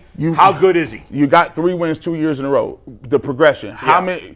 I can't give an exact win number. So if they got 3. 7. I go with 7. You're telling me, what if the defense stinks next year and Mendoza plays well? If they got rid of Kevin Stefanski and kept Andrew Berry, I would tell he has to have progression. There clearly, yes, yeah. Thank you for your service. He needs that. So and Ross put it before we go to the topics. Self-preservation. Yeah. Is it more likely that I could keep my job by keeping Shedeur and people around him, or banking on Dante Moore and Mendoza showing enough as a rookie that we can anoint him in this amount of time as the franchise quarterback? Depends what you think of Shedeur. Depends because I know there seems to be an argument now that Andrew Berry likes Shedeur more than other people. I don't buy that. I think Andrew Berry made the pick in the draft when he did. I don't believe that he was held back by Paul DePodesta. I think that's an easy narrative to spin now.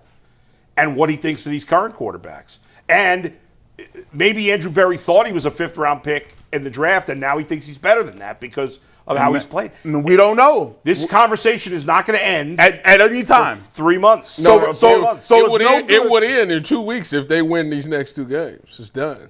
So are you saying it's a different conversation to bring it all as one? Because then we're just talking about Shedeur versus Watson or Shedeur versus another veteran. I mean, this is all fascinating. This is a very different conversation. About no Shedeur versus you think Watson. They're going to win either of these games? I hope they do. Just is so it we the best case scenario nip it in. Don't you want them to have a highest pick as possible?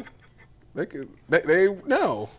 So you want them to have a lower pick just so we don't have to talk about this? I don't condone losing. You don't condone losing? Not at all. All right, fair enough. Go ahead. Bringing it back? All right, guys. Well, we're going to talk about one last Browns player here today. But first, experience Cleveland Charge basketball at Public Hall this season. The Cleveland Charge, the NBA G League affiliate for the Cavaliers, are back in action now for their 5th season in Cleveland. Charge alumni like Dean Wade and Sam Merrill and 2-way players like Naquan Tomlin and Luke Travers show that NBA G League is the home for future stars of the NBA. Join the Charge this week for Backyard Basketball Night presented by True North Convenience Stores on Saturday, December 27th at 7. The Charge will take the court as the Mighty Melonheads, and the first 1,500 fans receive a Pablo Sanchez bobble card. The tickets are on sale now at clevelandcharge.com. I think that's supposed to say bobblehead. All right, guys. So Earl and I were talking last night. Yeah. And just tossing topic ideas back and forth. Yeah. Do you think Harold Fannin can make a run for Rookie of the Year? Offensive Rookie of the Year? There is a 0% chance of that. Absolute 0%. I don't wait. Who is the offensive leader right now? I think the betting favorite is Tet McMillan. Yes. Oh, McMillan, yeah, there's a Shook. 0% And chance. Shook is probably second, right? Yeah, it's a 0% second. chance that he can win that award. I mean, what's he going to do? I would have like 300 yards and 4 touchdowns in the next 2 games. Shout out to Harold Fannin, man. He's had a nice season. He had a but great season, but he's not even having the best rookie season for a tight end. Go Bulldogs. Tyler Warren is. How many yards does Tyler Warren have? I don't know. He's got more than 720. I mean, it's a nice season, man. Excellent For a season. tight end? This nice season right here. Imagine Listen, you get that with a receiver that's getting you 1,200. man, listen, man. Man. Give me with Jordan Tyson and looking around, boy. Ever since I threw that name, Man, to boy, I've been watching more and more film on that boy. That boy be moving, man. he shifted. He be shifty as heck. His hips be swiveling, bro. Pause. But he be Actually, moving. their numbers are similar. Warren's got 748 yards and 4 touchdowns. Oh, Harold Fannin better than him. He done took the mantle. And you know Shedeur gonna spam him in the last 2 weeks. Oh, yeah. Spam targets. No doubt. No. But listen, he's having a hell of a season, but he's got no chance to win Rookie of the Year. He would have to. He would have to. He'd have to have like. He had to have 300 yards and 4 Even touchdowns. if he did that, I don't know that he'd win. No, yes, he would. You think he got so? 600 yards and 8 touchdowns in 2 games. Oh, that's 600 You yards? said 300 yards. I meant a 300 game. total. Oh, I yeah. thought you Oh. were saying 300 also and thought 40. Yeah, if he gets 600 yards and 8 touchdowns, He get that yes, Josh he's Gordon. going to win the Rookie of the Year. They might put him in the doggone Pro Bowl. But I mean, you think he might be? Does he have a chance to be a Pro Bowler? He's an alternate. he's an alternate. He is an alternate, which we'll get to in a little bit. I mean, he's had a tremendous season. Quinn Shine, I think, Let's was see an where he is alternate, now. I think he's top 10 all time in receiving yards for a rookie. A rookie tight end. No, well, you said 900 was Rookie like tight end Jeremy receiving Shockey or yard leaders of all time. All right. Yeah, I think 900 something. Okay. Most receiving yards by a rookie tight end in the NFL. He is currently in 11th place all time. And what case is it? Now, Close to where? Maybe we should do it per game. We should do it per game. Here we No? go with the statistics. All Yeah, right. you're right, but you are right. You gotta gotta, you gotta factor that everybody in. finds the statistics that fits their narrative. But you do gotta factor the fact that they did it in 2 less games, right? 1, 2, 3, 4, 5, 6, 7, 8, go. 9, 10, 11. He's 12th in yards per game, so it's not. It's not really that- not much of a difference. So now we can definitely disregard that. yeah. He's the greatest of all So time. he's 11th. So Tyler Warren is 8th right now for a rookie. Harold Fannin is 11th. So he needs. How many yards you got him with this week? This the worst. This the what they the second worst secondary Yeah. or third worst secondary in the league. We got But him at least- he's not gonna have a good game Well, because they're gonna have they move whatchamacallit to safety and he gonna probably play man. all he needs is Jalen 26 Ramsey. yards to move past the guys in 10th and 9th. They're gonna play man and put Jalen So Ramsey on there. he'll be 8th, and if he gets 48 more yards than Tyler Warren this week, he will move ahead of him for 7th. I got him for 61 yards. I got him for like two to three catches for like 22 yards. Damn. Yeah. 61. I mean, You got it's Jalen Ramsey gonna probably play man to Okay, man. but Jalen Ramsey plays corner and he's playing safety. but You got a corner on a tight end. That's stealing. I feel like they're gonna block him in and get him in the flats. He's gonna make a couple of people miss. I think he's going to fall short. So, like I said, yeah, to be 4th place, he'd have to get 895 yards. That's like He's about 200 yards. This is as similar as when I was in San Fran and they Yeah. made me check Jared Cook or Gerard Cook Yeah, for the Jared Jared Cook. Cook for the Jared Cook, yeah. for the Titans. Well, he wasn't with the Titans. He was Yeah. with That the was his best Raiders years at the with time. Titans. Yeah. No, he was having a heck of a year with the Raiders. He was a Pro Bowler. They made me Yeah, check you're him in the right. He game did have a man to good man, and year. I think he had like 1 or 2 catches. I was like, You this shut him down. This is easy money. Like this is Wasn't he a stealing. lot bigger than you? Not really. Not really. I mean, you're big. But I'm used to going against receivers. This is stealing. Yeah. How big is Tyvis? Pause.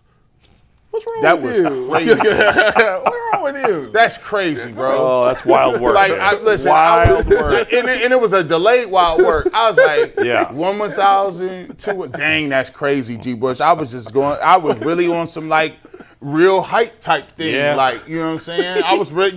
He was going to give me his height and weight at the time, and then it didn't come, and I realized that it was wild work. Who we got winning the Rookie of the Year? Tet McMillan. Let me give you the stats. Oh, here, I got their stats made for you guys. Okay, go ahead. Let's see Tet McMillan. I was going to do it on my phone. Sorry, 1 second. I told Steve to go down for Cavs. Okay, well, I got it. Tet McMillan has 65 catches, 924 yards, and 7 touchdowns. That's a heck of a season for a rookie on a team that, you know. So he's gonna finish with 1,000, and he might finish with 8 to 9. Get 10 touchdowns. That's ridiculous. Tyler Shuck he's played. There you go. There we go. How many games has he played? I did not check that one. 1, 2, 3, 4, 5, 6. He's played 8 games. It said technically he's played 9, but he came in at the end That of one of them. QBR stat be so hard.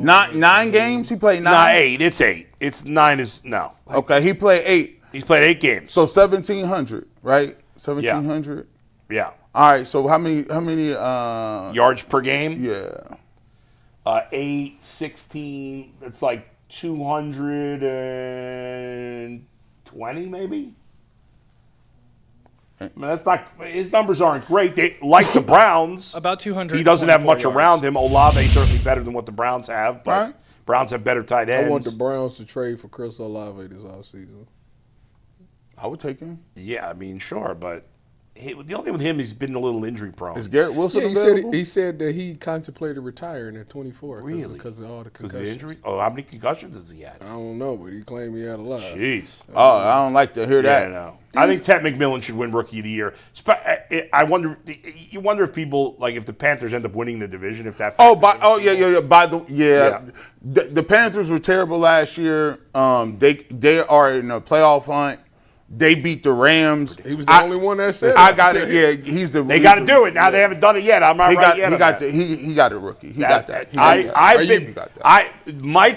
Mikey McNuggets and I are the only. He got that. What's his name? I forgot his Bryce name now. Young. Are the only Bryce Young truthers around. So you pay him? I don't know. I'm not completely sold, to be honest. 2 years in a row, he was terrible in the beginning, and then he was good at the end. Like he's playing pretty good football. We can right talk now. about Bryce Young a little bit later too, because I do all have right. a topic. Go ahead. Yeah, all yeah. around the NFL later, guys. But we're gonna go talk some Cavs next. Okay. But NFL Sundays move fast. One big play, and suddenly everything feels different. That's Yeah. what makes live betting with FanDuel so exciting. You're not just watching the game, you're reacting to it in real time. With FanDuel, you can place bets as the action unfolds, every drive, every momentum shift, and every highlight moment. Live betting is best when the game starts to shift, as a receiver gets hot, a defense tightens up, or a momentum flips after a turnover. So if you want to be right in the middle of the action this season, visit FanDuel.com and place your NFL live bets all season long. FanDuel, the game moves fast, so can you. Remind me, guys, and I know you'll be interested in this especially. I don't know if Tyvis plays. Remind me, I got to talk about Spades, the game of Spades. Okay. You play Spades? We're born with a card of deck in our cribs. What is wrong with you? What do you mean? What? Every black guy plays Yes! Spades? Every without exception? Yes. I didn't know this. Yeah. I played Spades my whole life. Yeah. I didn't know that was a black thing. Yeah. Oh, That's so a look. cookout point for believe me. you just Cookout points for me. That is cookout points because you look like a euchre guy. No. Yeah, I'm not a you. euchre guy. Let's I say don't even know okay. how to play euchre. It's a variation. I love Spades, but I got to tell you a story about it. I would have really Tonk? Yeah, right. dapped you up. Yeah. If I did what? If you Play played Tonk. Tonk. Oh, that game I don't know. I never heard of it. No, I've heard of it, but I don't know anything about it. Have you heard gotta of the teach Cavs me that. game last night, Bull? What's that? Have you heard of the Sorry. Cavs game last night? Cavs. Now, personally, I don't care much about this win last night. Although I haven't, no, but I do. I'm glad we brought up the Cavs because I got something important to say about the Cavs. But I'll save it. What did you guys think of? They beat a terrible team, but some of their players who've been terrible played well last night. Sam Merrill came back. It Go was ahead. refreshing just to see everybody contribute. Yeah. That was the thing. Like Sam Merrill came back, but Yeah. I don't even know if he had any points or not. That's irrelevant. We've been seeing Jalen Tyson be the second. Although he did nothing. He had 0 points. Zero, which was He had weird. 0 He's points. been their best player. You had Donovan give you Besides 30. Donovan. You had DG Yeah. give you 27, who was 5 for 6 from Trey. DeAndre Hunter came Best back game in alive. I was forever. sitting there like, where this man been the whole Yeah. season? So it was nice to see just all of those guys starting to contribute again. And then I heard after the game they asked Darius, and he was like, "We're getting back to playing Cavaliers basketball." And it was like, great. Now, I mean, not do it again against somebody. Yeah, like it was great to see it. Like so, it tells me y'all it's there still. Like that's what I wanted. It's still there. It's still some chemistry there. Now, I don't know who they play another today. Terrible team tonight. They play the Pelicans, I think. Yeah, tonight. they're horrible too. Yeah, so go out there and just dominate. That 9.5 cover that. Yeah. They didn't cover last night. By I know. The way. Yeah, go ahead. Deion, listen. This is. I said this yesterday when we was talking about on the show with Jason and them. I said, listen, man. The way they're gonna turn this around is they're gonna need Donovan Mitchell to pull the ranks close. Because the reality of the situation is, like you said, there's no reason. Jalen Tyson was their second best player for a lot of this. Yep. And guys, they're only gonna go as far as the main dudes. And sometimes I know you want to be kumbaya and we want to preach that it's all about the postseason, but you got to build good habits and you got to get guys into the mentality that he needs to be a level of urgency. And the level of urgency needs to come because. Guys, this is the most expensive roster in the NBA. You look around, you got teams like the Boston Celtics, you got teams like the only team that you should be, talent-wise, that you should even be competing with like that in the East is the Knicks. And for you to play the way that you have tells me that you're not playing with a level of urgency. And sometimes in basketball, windows is a funny thing. Windows be manufactured. But them windows be year to year. I always go back and remember when the Oklahoma City Thunder lost to the Miami Heat in the mid 2010s. And in the finals? In the finals. Yeah. And on that team, they had Westbrook, Harden, Durant, Serge Ibaka, all in their prime. And we said, oh, this is about to be a juggernaut. Yeah. There's going to be a problem. And guess what? That was the highest they ever got. Right. Until this new group. Until this new group. It's the highest they ever was. Yeah. So you don't never know when it's going to be your time. And this is an opportunity for the Cavs to do it. But they got to have some urgency. And hopefully getting guys back, believe it or not, I do think Max Strus and glue guys will help. But like we said, if you counting on Max Strus to be the reason you won a championship, that ain't it. The dogs got to carry you. All right, let me say this, by the way. Having nothing to do with last night. I'm glad they won. That's fine. But these rumblings about Kenny Atkinson getting fired, that's a joke. Come on, man. If they fire Kenny Atkinson, I will boycott the Cavs the rest of the regular season and not watch a game. What I mean, I don't understand where that even came from. Why is that even a thing? I'm seeing rumblings. I saw some random Cavs blog or something say, well, here's if the Cavs fire Kenny Atkinson, they should hire this coach. What? I mean, I know it's the NBA. There's only a certain amount. This guy was the best coach in the league last year. Kenny Atkinson did an amazing job.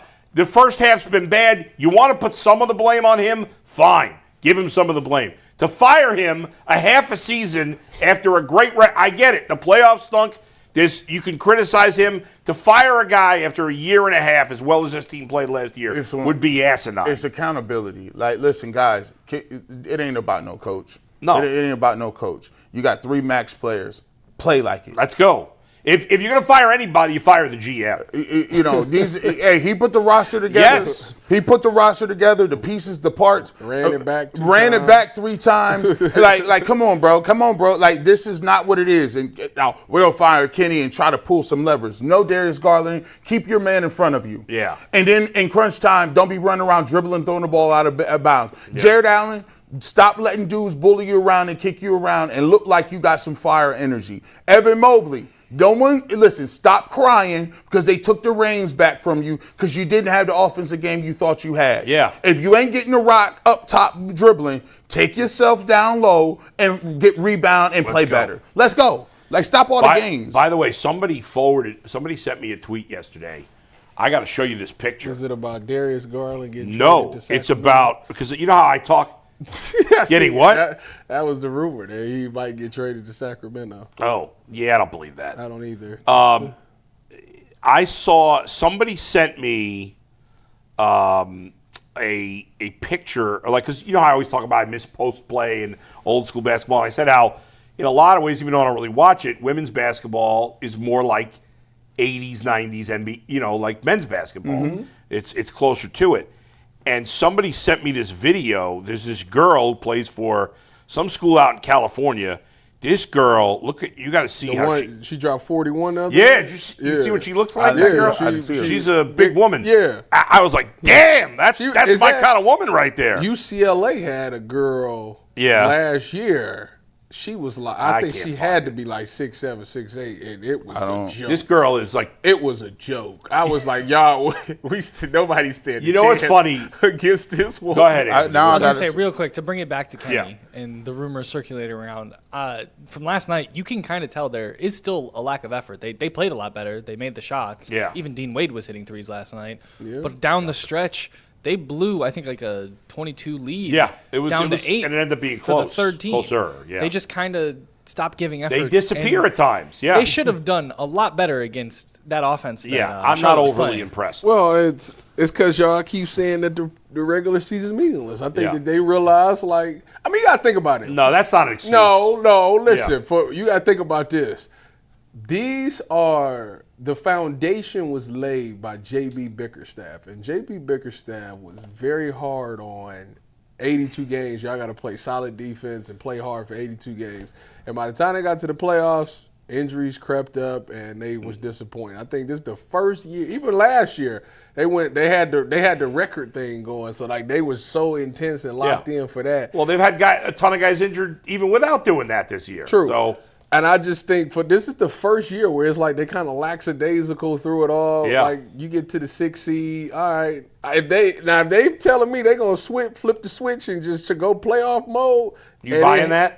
That's what they selling. Ain't no such. I'm not buying it. That's what they selling. Ain't no such thing as. I don't know if I'm buying it, but they show selling it. Ain't no doggone switch. That's wild. But they sell. Gee, I get it. You watch this team. That's not the vibe they selling us. They've been telling us that, but I don't. I'm gonna just be honest with you. Sometimes you got to be honest with people. Listen, you guys aren't good enough to hit nobody's switch. No. You ain't no. Don't hit me with it's about 5 people in the history of life that can hit the switch. 6 of them been in the Bible. It's a couple of people. There's 5 people. 6 of them. Yeah, right. You know what I'm saying? They can't hit the switch. We got a LeBron couple. hit the switch. We got a couple. Like a few that gets in rarefied air. Tom Brady get a couple. Tom Brady can come back and hit the switch. Hey, listen, we even seen Phillip Rivers can't hit the switch. Hey, you know what? He played pretty well for 40. He did. I thought he played pretty well, considering. I'm not buying a switch flip, but it is kind of interesting if you look at the season. It's completely flipped, right? They've been injured through the entire beginning of the season. Yeah. Sam Merrill comes back. We're looking forward to Max Strus coming back. And yes, we shouldn't bank everything on Max Strus. But it could be the inverse of a season. Everybody comes back by the time playoffs rolls around healthy, and they actually might have the energy to get through. Are they good enough to flip the switch? I don't know. I don't think so, and I don't think they're good enough. That's to what they're selling You us. can con yourself into whatever you want to believe there, Andrew. It's a lot of people there's a lot of people that be lying to themselves. Because here's let me tell you, guys can get hurt again. By the way, I don't think they can hit the switch. Oh, nothing. This ain't 6'4". Donovan can hit the switch. Yeah, that's it. Well, you got a couple people, and you see what happened. You got to think about it. Donovan disappears in the playoffs. Don't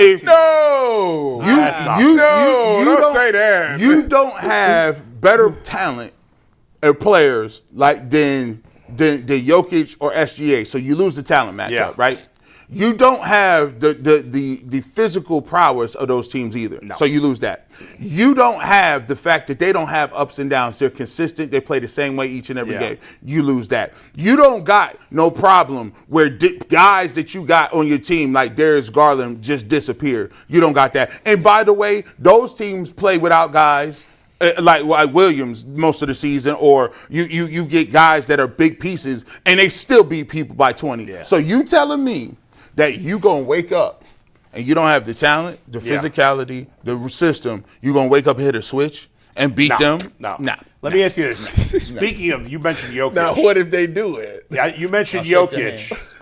I saw somebody posted this picture, and it was 9 NBA greats sitting at a table. Your boy Giannis was not in it. I'm sorry, but let it go. All right? Let it go. It was Kobe. Oh, you gonna get busy. Magic. Okay. Kareem. I got to remember this. Bird. MJ, LeBron, Duncan, Curry, and Tim Duncan. You said job out Duncan of me twice. remembering You all said that. Duncan You twice. just said Duncan twice. Did you put Jokic? Jokic was standing by the table, and it said, "Who has to get up for Jokic?" For Jokic? Yeah. You said Kobe, This is a good conversation. Magic, Yeah. Kareem, Yes. Mike, Bird, LeBron. Steph, Durant. Durant. That's what you didn't say. Yeah. Tim Duncan. Yes. That's the 9. Who's getting up for Jokic? Yeah. I think I got to say Duncan. Kevin Durant. Wow. I love Duncan, but Kevin Durant. You know what y'all think I'm gonna say. You think I'm gonna say Larry Bird, but I ain't gonna do it.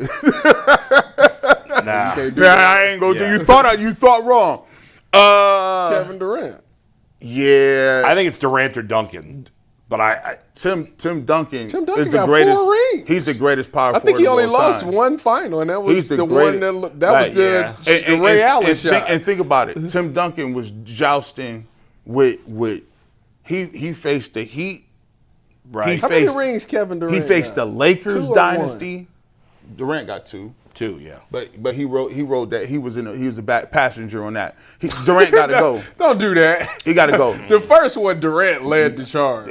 But I'm just saying, if it's between Steph Curry and Durant, he's always gonna get kicked out because of Steph Curry. That's true. Right. So I got to take Durant out, and Jokic is in there. How many MVPs does Durant got? League MVPs? He got one. But Kobe's only got 1, which is ridiculous. But that's a whole nother thing.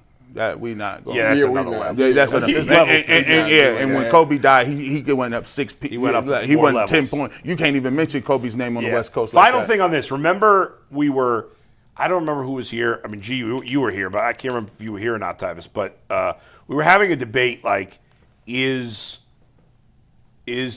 Donovan Mitchell a tier 1 star or a tier 2? Remember that? Yeah. I To wasn't me, here for that. He's a tier 1. to me, he's tier 2. Really? Because my tier 1 is only 4 players.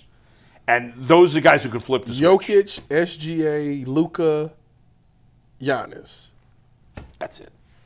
To me. And Donovan's in You know that the second crazy group. part is not one American. Not one I American. think, one American? I'd say Jaylen Brown probably could because they kind of cut it through. Jaylen Brown, right? Jaylen Brown Celtics. what? Jalen Brunson or Jalen Brown? Tier 2. Jaylen Brown on the Celtics. No. Jalen Brown. He said, is he a tier 1? I say Jalen Brown. Oh, I thought you guys were just saying guys who we would think would flip the switch. I was reading something. No, we on the tier. No, not even close. Jaylen Brown ain't flipping the switch. No. I mean, now, I retract my statement. Got his mic on. is a healthy Tatum in that top? To me, he's not in that class. A healthy Tatum. He didn't even win the MVP when the they top won one? their No. finals. No. To me, those 4 guys stand alone to me. And Giannis, hate to say it, is he starting to trail out of that group? Correct. Oh, that's going to give Tyvis a headache right now. Said By the Giannis way, is starting Tyvis, to trail what out. am I watching? I put on either Instagram or Twitter. All of a sudden, I see a video of Tyvis with no shirt on doing something when you start. What is happening there? Scoping. What were you doing? Scoping. So what it does is Yeah. it's like doing 20,000 sit-ups and 20,000 Russian twists. Yeah. So you sit there and they're like, They just do it for you? no, like it's a thing that do your muscles. Yeah. So like it's Oh, it's like a toning you up. massage? No, it ain't no massage. Oh, so it's like it ain't. It's like tightening it up real bad for like 4 seconds, then release it. It's a long 30. It's a long 30 minutes. It's a workout? It's essentially you doing an ab workout. Damn. Yeah. It's like, how the hell did this end up on my I woke up timeline? this morning a little sore actually. What if you put that on your hips, bro? That'd be You could crazy. do your abs, your arms, your butt, and your legs. Your butt.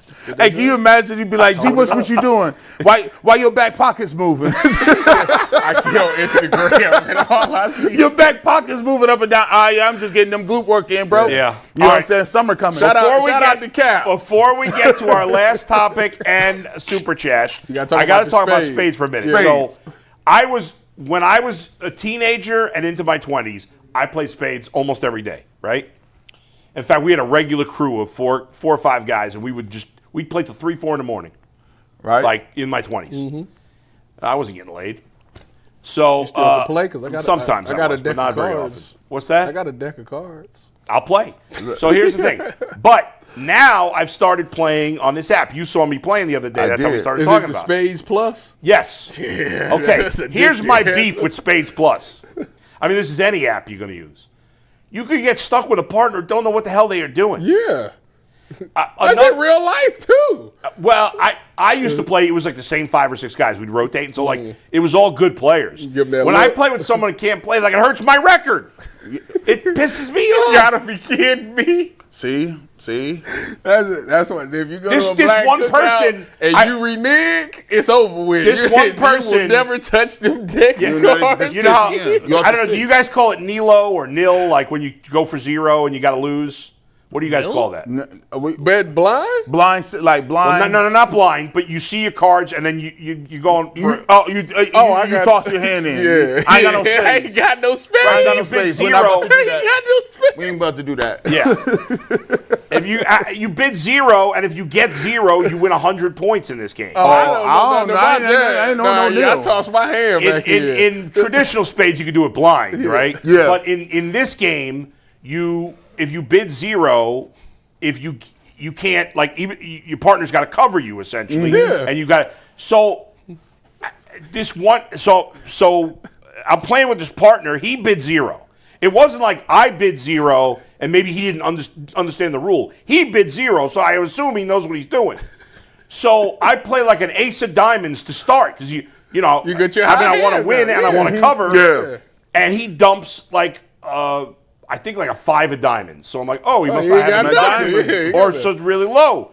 So eventually, a couple of hands later, I'm like, okay, I don't have great cards. Let me play a low diamond because so he can come up and come beside him, hit him up right, he can throw out a high hard. He said he got 0.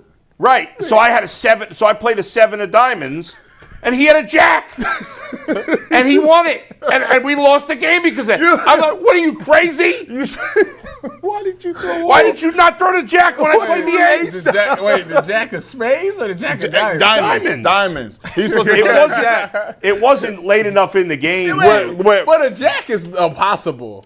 Like no, but Tyvis, I had played the ace. He's playing. He should have thrown the jack away. You said so he would have 0. Yes. Oh, well, so he wasn't getting it. That's the thing with partners is like when you playing spades, you playing with somebody. By the way, like you playing spades, like. I mean, if you get a husband and wife on opposite teams, some husbands and wives be like, no, we automatically on the same team. I refuse to because all right, let's play, man. They get to throwing that. Anthony, don't play. They say, hey, keep bringing I'll learn. I don't think I've ever played it. Keep bringing him over here. Keep bringing him over here, dude. Bring him up over here. There is a really cool thing. They do these tournaments on there where it's 4 players, but everybody's playing for themselves. It's really challenging. You don't have the partner to help you out. They got the freaky spades. I ain't playing them games. But we should play. Who else plays?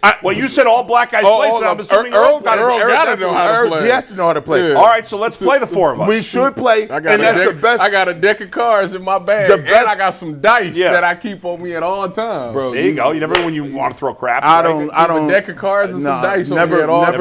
Never trust a man who brings his own dice. You know what's crazy? That's true. You bring your own. I would not shoot them dice. Period. Why? Because I'm not. I've watched 2 minutes. Yeah, I watched. So why do you have them then? Just in case. All right, Anthony, last topic. We got one last topic. We're going to talk about the Pro Bowl announcement, guys, real quick. But before, car shopping should feel exciting, not confusing. And with Car Gurus, you get the confidence you deserve. They cut through all the noise so you can actually see the best deals on the cars you want, because when it comes to big purchase, you deserve the best deal. And Car Gurus makes that whole process simple by giving you real information, real deal ratings, and more listings than everyone else, so you can shop the way you want. Car Gurus connects you with trusted dealerships for a transparent, hassle-free buying process with over 4 million, the most of any major online automotive marketplace. You'll always find the best deal. Shop the way you want with the tools, data, and unbiased deal ratings that make it easy. Buy or sell your next car today at cargurus.com. That's CARGURUS.com, cargurus.com. All right, guys, I don't have the tweet in here because, well, it just doesn't work anymore to put tweets in. So I got nothing for you. But Myles Garrett, Denzel Ward have been voted for the AFC Pro Bowl squad. Garrett has been named a starter, and then the named alternatives are now Quinshon Judkins, Grant Delpit for special teams, Schlesinger, and Fannin. What I don't understand is why would you name guys starters when they don't actually play a game anymore? Yeah. 7-on-7. Oh, for the set? No, that's not. Is that what? Oh, yeah. That's what this is for. They're because they're picking 11 starters. So okay, Denzel's on the roster. Those were the only two, Myles and Denzel. Who were the alternates? Quinshon, Carson Schlesinger. You got and Harold Quinshon? Fannin. Carson Schlesinger, and Fannin. And Grant Delpit for special teams. Yeah, I can't speak to that. Is Carson Schlesinger seen as a Mike linebacker? Or is he playing the wheel? Yeah, well, you would know better than I think he got the red down. I think he's playing the Mike, and I think Devin Bush plays the wheel. I'm surprised he didn't make the team. Who's the middle? I'm surprised he didn't make the regular squad. I know. I'm surprised he's just an alternate. But it's only what is it? Two Mikes. Who's the Mike linebackers? Do you know? That made it. Sorry, I was responding real quick. Earl does say he is down for Spades, and he also is here for a dice game too, Ty. All right. I'm not rolling them dice. I'm going to tell you that now. All right, here we go. Pro dangerous. Bowl. Here's the Pro Bowl for the AFC. Come on, phone. I'm looking at it. I would love to have just been able to put the tweet on screen. I'm sorry, Great TV. Bull. That's all right. All right. Pro Bowl. So they got it by team. Why you got to put it by team? By the way, the Bills only have 3 Pro Bowlers.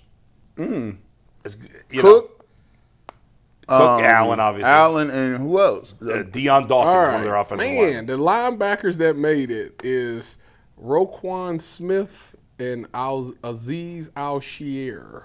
Okay. The Ravens have 6 Pro Bowlers, and they stink. He wasn't going to get it over them. Remember we was watching. I can't even cap you out. He wasn't going to get it over neither one of them. Roquan Smith, he made the Pro Bowl just what he did against the Browns. I don't know. Is this Tupelo?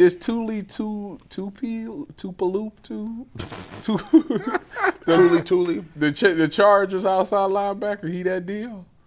I have no idea. I can't even. Nick Benito, I know. I can't even Yeah, catch. TJ Watt, I ain't watching no outside backers. I don't know who that is. No. He must be. He a Pro Bowl. He must be that dude. All right. Now, what about did Judkins? Like Fannin probably deserves to be an alternate. Does Judkins deserve to be an alternate? Yeah, probably. So the guy from the Chargers has 34 solo tackles this year. Let's see. He's got a total tackle of 47, and It's not just tackles. I mean, Schlesinger's, over 130. yeah, but you can't just judge these guys based on tackles. I was just the first thing I looked at. Schlesinger. He does have 13 sacks on the Chargers, so yes, he's. Yeah. 13 sacks. So he's not. We kind of buried the lead on that. Sorry, I was reading from left to They're right. playing a different position. We buried the lead on that. Oh, he did got 13 sacks. Yeah, right. He got 13 sacks. He's only tied for third in sacks in the league. About? Yeah, it ain't nothing to talk about. Yeah, By the way, he has 9 interceptions too. Okay. No, I'm playing. Tight What's your end. interception? Now, Just got tight there. ends. Let me see that. I don't understand. Tight ends. I just want to get this known. I got no beef with Taylor Swift and none of the Swifties. Travis Kelce should have not made the Yeah, that's What his numbers looking like? By the way, Lemoski? how many? I don't even know, but I can tell you it ain't good. Dude, for running back in the AFC, you have Cook, Taylor, A-Chain, and Henry. Like 3 of those guys made the team. How many alternates are there? Like 7? Travis Kelce You got don't 8. even He need got no 68 alternates for catches for Yeah. 803 yards and 5 touchdowns. It's a solid season. What But does it ain't- What does Harold got? 7-something and 5 touchdowns, 60-something receptions. Solid 68. season. 68. No, Harold got 72. Right? That don't matter. Where do you think Judkins ranks among rushing yards in the AFC? 12. 5th. 11th. Dang. You were right there. And he's actually going to get passed because Travion Henderson will pass I him this week. think. You know what I think? No, I understand why he's an all-star. I think Did Travion get knocked out the game? I guess who he cares? did. I think they was going by because you remember a couple of games when he was running a wild dog with him. He had 3 touchdowns in the game. It's Kind alternate, of, whatever. you know what I'm saying? But Honestly, I'm glad Shedeur Sanders didn't make it because, frankly, that would have been embarrassing for him. No, it wouldn't. hold Yeah, up. it would have. If the Swifties can Let me get say Travis this. here. Let's just say this. Let's just be honest with Yeah. you, bro. Just so we can try to bring some sort of peace to balance in the chat in the world. This is a Shedeur Sanders guy. Shedeur Sanders is not Pro Bowl. Yeah, I mean, that's why you want to earn it. He's not Pro You don't want to Bowler. be given it. Well, He wants to earn Well, it. the Pro Bowl's a joke. Anyway. Yeah, exactly. Like he would tell his father would tell you that. His Yeah, of brother, course. He would tell you that. Yeah. His teammates. Well, he's not Pro Bowler, man. Yeah, Tyler yeah. Huntley made it. That was a joke. And now he's a punchline for that. And now he gets commercials about like the backup. I do like that whole campaign. I do. I love it. The Mariota joint. They're mostly Browns quarterbacks. Yeah, they all play You for got the Josh Browns. Dobbs on there. Has Hoyer been on one? He said, I like that commercial. No, That's it's a great. great The Mary or the Jacoby Brissett's been on there. who's Send the the one- backup in there. the backup dude that was taking pictures as the kid? Who was that? That was DeVito. Oh, I didn't even see that one. Tommy DeVito. I He's like, ain't seen that they one. was at the park, and his mom was like, "Come on, Tommy, you're not taking the pictures right." He's like, "Tommy's tired." Yeah. He was like, "That's why we bring in backup quarterback Yeah. Tommy DeVito." He over there with the family taking the great pictures. It was a great one. The two best TV campaigns are that and the insurance commercial with the doctor, with the people who are like their parents. Oh, listen. That's the best. That is so funny, that series of commercials. But, hey, guys, is you picking up people's coffee? Yeah. Susie, is there? There's a coffee. Stop touching people's coffee. That's not. Stop. And you know That what? guy who plays the doctor is hilarious. But you know what? I got parents who really do that. Oh, of course. Like I do some of the stuff on those commercials. Like you just morph into it. Yeah, no doubt. Like it's so. I've done true. that. I've been in a store, I've been in a restaurant or whatever where they'll be like, the girl will be like, Jones, party of three, and she's not loud enough, and I'll be like, Jones, party of three.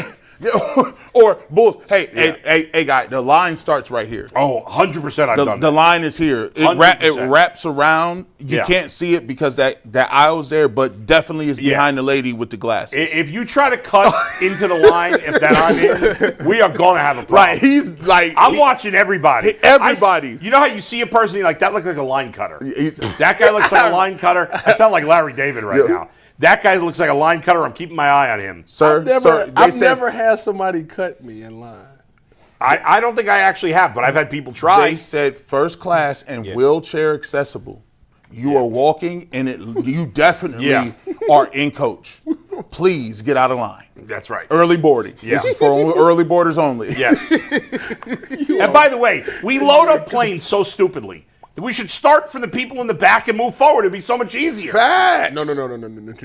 We should start with first class, then the people in the back. But the problem with Mr. Hoity-toity first class. I've only been in first class one time in my life. I sit in the back with everybody else. I don't do that. I sit right in the back. And actually, that's a lie. I sit in the exit row. Dude, I've sat in first class a few times. It's worth it. It is. Look at y'all uppity. When you're fat, big. man, when you're fat. What you mean? I mean, You're tall. You're not That's fat. why I sit in the exit row. Tyvis, our sides, our meat on the sides go into the. They hurt. It hurts. Into them little armchairs. Yeah, but you're Lift it getting up. skinny, but They don't be moving like that on Spirit.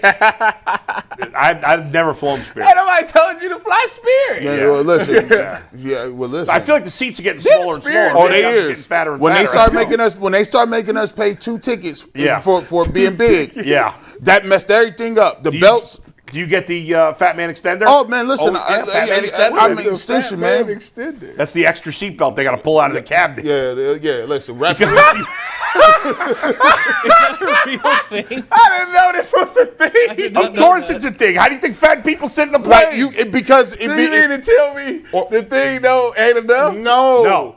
Or else we're gonna be sitting there the whole time, sir. You need to buckle up. Well, you need to put me in. Yeah, Get me listen. together. You know what pisses me Get me off? together. When I'm sitting in the aisle seat, this is another thing that only fat people, every fat guy out there can relate to this.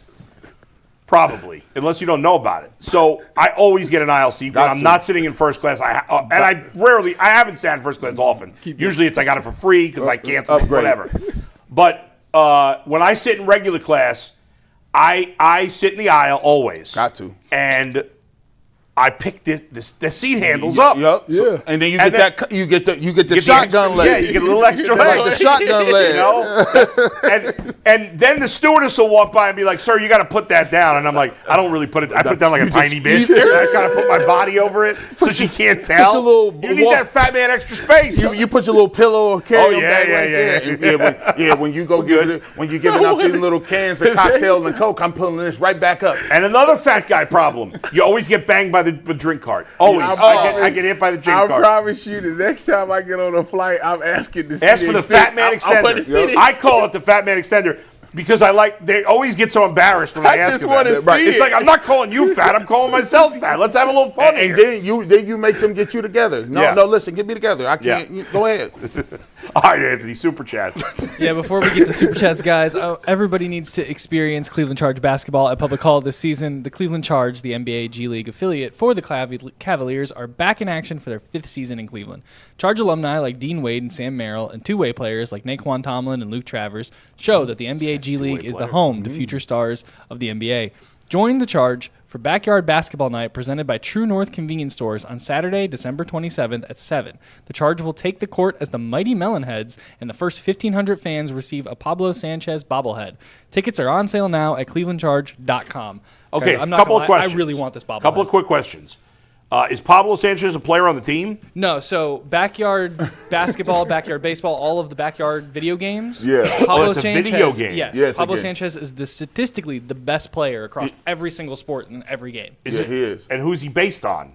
Just, I don't know. Just made up. He's just a character, and he's just the best. And then what is this Lemonheads? What are you talking about? I don't know. So they're using a backyard basketball team name. A Mighty Melonheads would be from the basketball game. Oh, like basketball. Remember the movie Basketball? Never heard of. It has nothing to do with basketball, but you got the right idea. We appreciate basketball? the enthusiasm. Man, Tyvis has missed some crazy movies. All right, go ahead. All right, guys, our first one today comes from OG. Says, shout out to G. Bush for the Cam Newton outfit.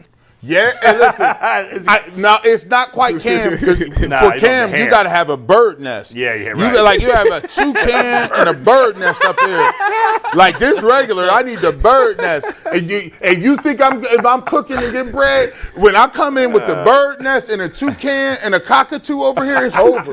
You gonna cut the top out? Oh, it's gonna be. If you do that, will he complain on his podcast that he didn't get a phone call from UCSS to fill in for you? Hey, listen. Phillip Rivers. Yes, he will definitely pull up and be like, that is discriminatory. You got to call Cam and get access for that hat, bro. That's all right, funny. guys. Trizzy says, Jason said with his full chest that EPA is why Shedeur is the worst quarterback of the 2000s. EPA is a team stat, and he is dead wrong and misleading. His chest. He said it with his whole chest. Like, how do you say it with a half a chest? All right, next. Next. Viking 25 says, G. Bush, that brings back memories. Lucky he wasn't at Morton and Jefferson Hill feeling like that. Should have hit the burrito buggy. Jeff Hill, Morton, by the way, Morton. OU talk? OU talk. Morton is where all math classes is taken, and there's been multiple L's taken on Morton. Friday is where they give tests. It's every Friday. Yeah. You go, it's been a lot of people taking that walk up Jeff Hill, taking that L from them calculus classes in Morton. I was actually looking at how much it costs to go to OU. It's expensive. Not as expensive as Ohio State. Go Bucks. Yeah. You got to pay for all them NIL deals. Go Bucks. Yeah, really. If you Go ahead, Revenue Anthony. sharing. Soul says, I will have a rational conversation with anyone on the panel about anything over a bottle of Glenlivet. Listen, I hope I'm pronouncing that right. I looked up the pronunciation. I think it's Glenlivet, isn't it? It's Glenlivet? I'm not. I don't know. I'm not a Google drinker. Search, Well, it need to be lemonade. Man, I drink everything. Wild turkey, natty light, Wild Irish Rose. Tyvis and I are the only two non-drinkers in this business, I think. Dustin. Dustin now, Yeah, but man. I mean, he's born again. Yeah, that's true. You're born again, not drinker. It's like Daredevil. He's born again. I love Dustin's wedding because he had the non-alcoholic strawberry lemonade. Yeah, he was like, holding ooh, that I was knocking them back. I was knocking them bad boys back. Dustin. Oh my God! I think Tyvis just lost cookout points right there. Man, he was knocking. Tyvis, you ever get like a headache from the sugar and the amount of lemonade you drink? Or? You ever drink too much and then like black out? No, heck no. Black out from lemonade? I was asking if you got a headache. Are you blacking out on lemonade? I know how to control my lemonade. Yeah, you know what I'm saying? is that you drink lemonade all the time? What? I'm asking you. It's my drink of choice. Oh, that's your all you drink. drink. I didn't even know My that. drink of choice. Yeah, that's all I you prefer do. strawberry lemonade, but if you got the regular, I like I'll regular take that lemonade too. more than strawberry. I'm a big strawberry guy. You got to expand your horizon. Okay, I'll check it out. I'll try it. Go All right, ahead. Neil says, Yeah. in all caps, by the way, but I'm not going to yell this. Jason is using undisclosed sources as a sports journalist, so he has to put his reputation on it. Jason had some of G. Bush, Black and Mild, LMAO. See, this is the thing. That's though. nonsense. This is why you got to give Jason some grace on this because he listening to what he's being told. The same thing Ross Tucker just said. Like, that's what they're telling me. I'm just telling you what I'm hearing. Everybody uses unnamed sources. And by the way, let's stop with and these watch unnamed this. sources. Even look, let's keep it a buck. You can admit that you're even wrong. when I said, "Oh, I talked to some people," they Right, said, you're not naming names. They said, "Oh, hell no, G. Bush ain't got no sources." I need to know what they is today. They said that when you said that your phone was ringing off the hook from the players, that you was capped. I was capped. But Here's the thing. Yeah. No one's gonna jump on and say so and so told me that. That's just not what the game's Right. gonna be. Ain't nobody gonna do that. What would Jason like? Does this person really think Jason's like making stuff up? Like, how stupid would you have to be to think that? Good I mean, they catch. might just be laughing at Jason. It said LMAO whatever. at the end. I don't know. keep the- I wouldn't take it too seriously. I think. Listen, right now, Is Jason on tomorrow, right? yeah. Dang, I wish I was. Right now, Come on in, Ty. I am Miracle. Sometimes you get roasted on the internet. It is what it is. It's a 4-people panel tomorrow. Yeah. No, 3. No, Jay. Dustin and Jay are away. Not together. Go ahead. You had to Just made that specify. weird. Yeah. Made that strange as hell. Video says, I want to thank the Browns. Regardless of rather people hate 12 or not, they gave him a chance to show his floor in the NFL. So if he's with the Browns or not, thank you. And that is a rational person who likes Shedeur. Look how rational that level rational. head. He got That an was opportunity. rational. All he I wanted like the was a chance. I rationality. like the rationality. All right, next. DG says, best case scenario, Browns lose out and luck up to the first pick, absolutely fleece the Jets for picks, and then give Shedeur another year, draft a wide receiver and If that happened, I would tell them I want Hey, Garrett Wilson. Hey, we You want want this number 1 pick? Give me Garrett Wilson. Get ready for fleece talk all around the fleece yeah. talk. Listen, if you say what you want about UCSS, if you want some highly contested debates between now and when the season starts. Oh my gosh. We ain't got a coach. We got to figure out we drafting the quarterback, and then if we don't draft the quarterback, we might argue whether it's a tackle or a receiver. It's going to be crazy. The best offseason topics are quarterback, coach, and GM. We're going to have all 3. All 3 to 4. We might have all 3. It's crazy. Yeah. All right, Anthony. Trizzy says, newsflash, if your team has a bad EPA, it's bad. That's why both DG and Flacco are low this year, too. It's Too not many a fake team analytics EPA. being thrown it's around an here. Individual. All right, forget it. I'm not going to. Here's the thing about EPA. I always tell people, Yeah. you got to do a good, if you have a stat, you got to do a really good job job explaining it. of explaining it. Well- or people will look at you. That's why they tell you when you go in presidential debates, don't get too in the weeds with the stats. People can't read that. They just want to know it's the economy, stupid. I will say. How much is gas? There you go. I will say that Ross did bring up a good point, and Jason probably is leaning the same way. As when you think about the fact that this office does rely heavily on analytics, and they listen to analytics a lot. If that's an analytic that they value, then they would pick another quarterback. Or they could just take it into consideration As part of the evaluation. Yeah. All right, next, Anthony. Next is OG88. Before the Browns re-signed Alex Wright, they had $18 million in cap space available for the next year. Okay. LJ says Patrick Mahomes said he couldn't read NFL defenses till year 3, or NFL coverages. Sorry. Did he say that? I have no idea. Y'all looking not at me like fact I check was like, You would know. You play for every team. I ain't never crossed. I don't know if that's true. You was never in- crossed true. paths In with Patty. 2016, you was in Kansas City's camp for like 5 days. 2016, I was with Seattle. Yeah. My first NFL game was against Kansas City. But it could have been true. Next, Anthony. Next comes from Neil. Bull stats are different from NFL records. Stats are different from NFL records. Is that true? I mean, Yes. okay, go ahead.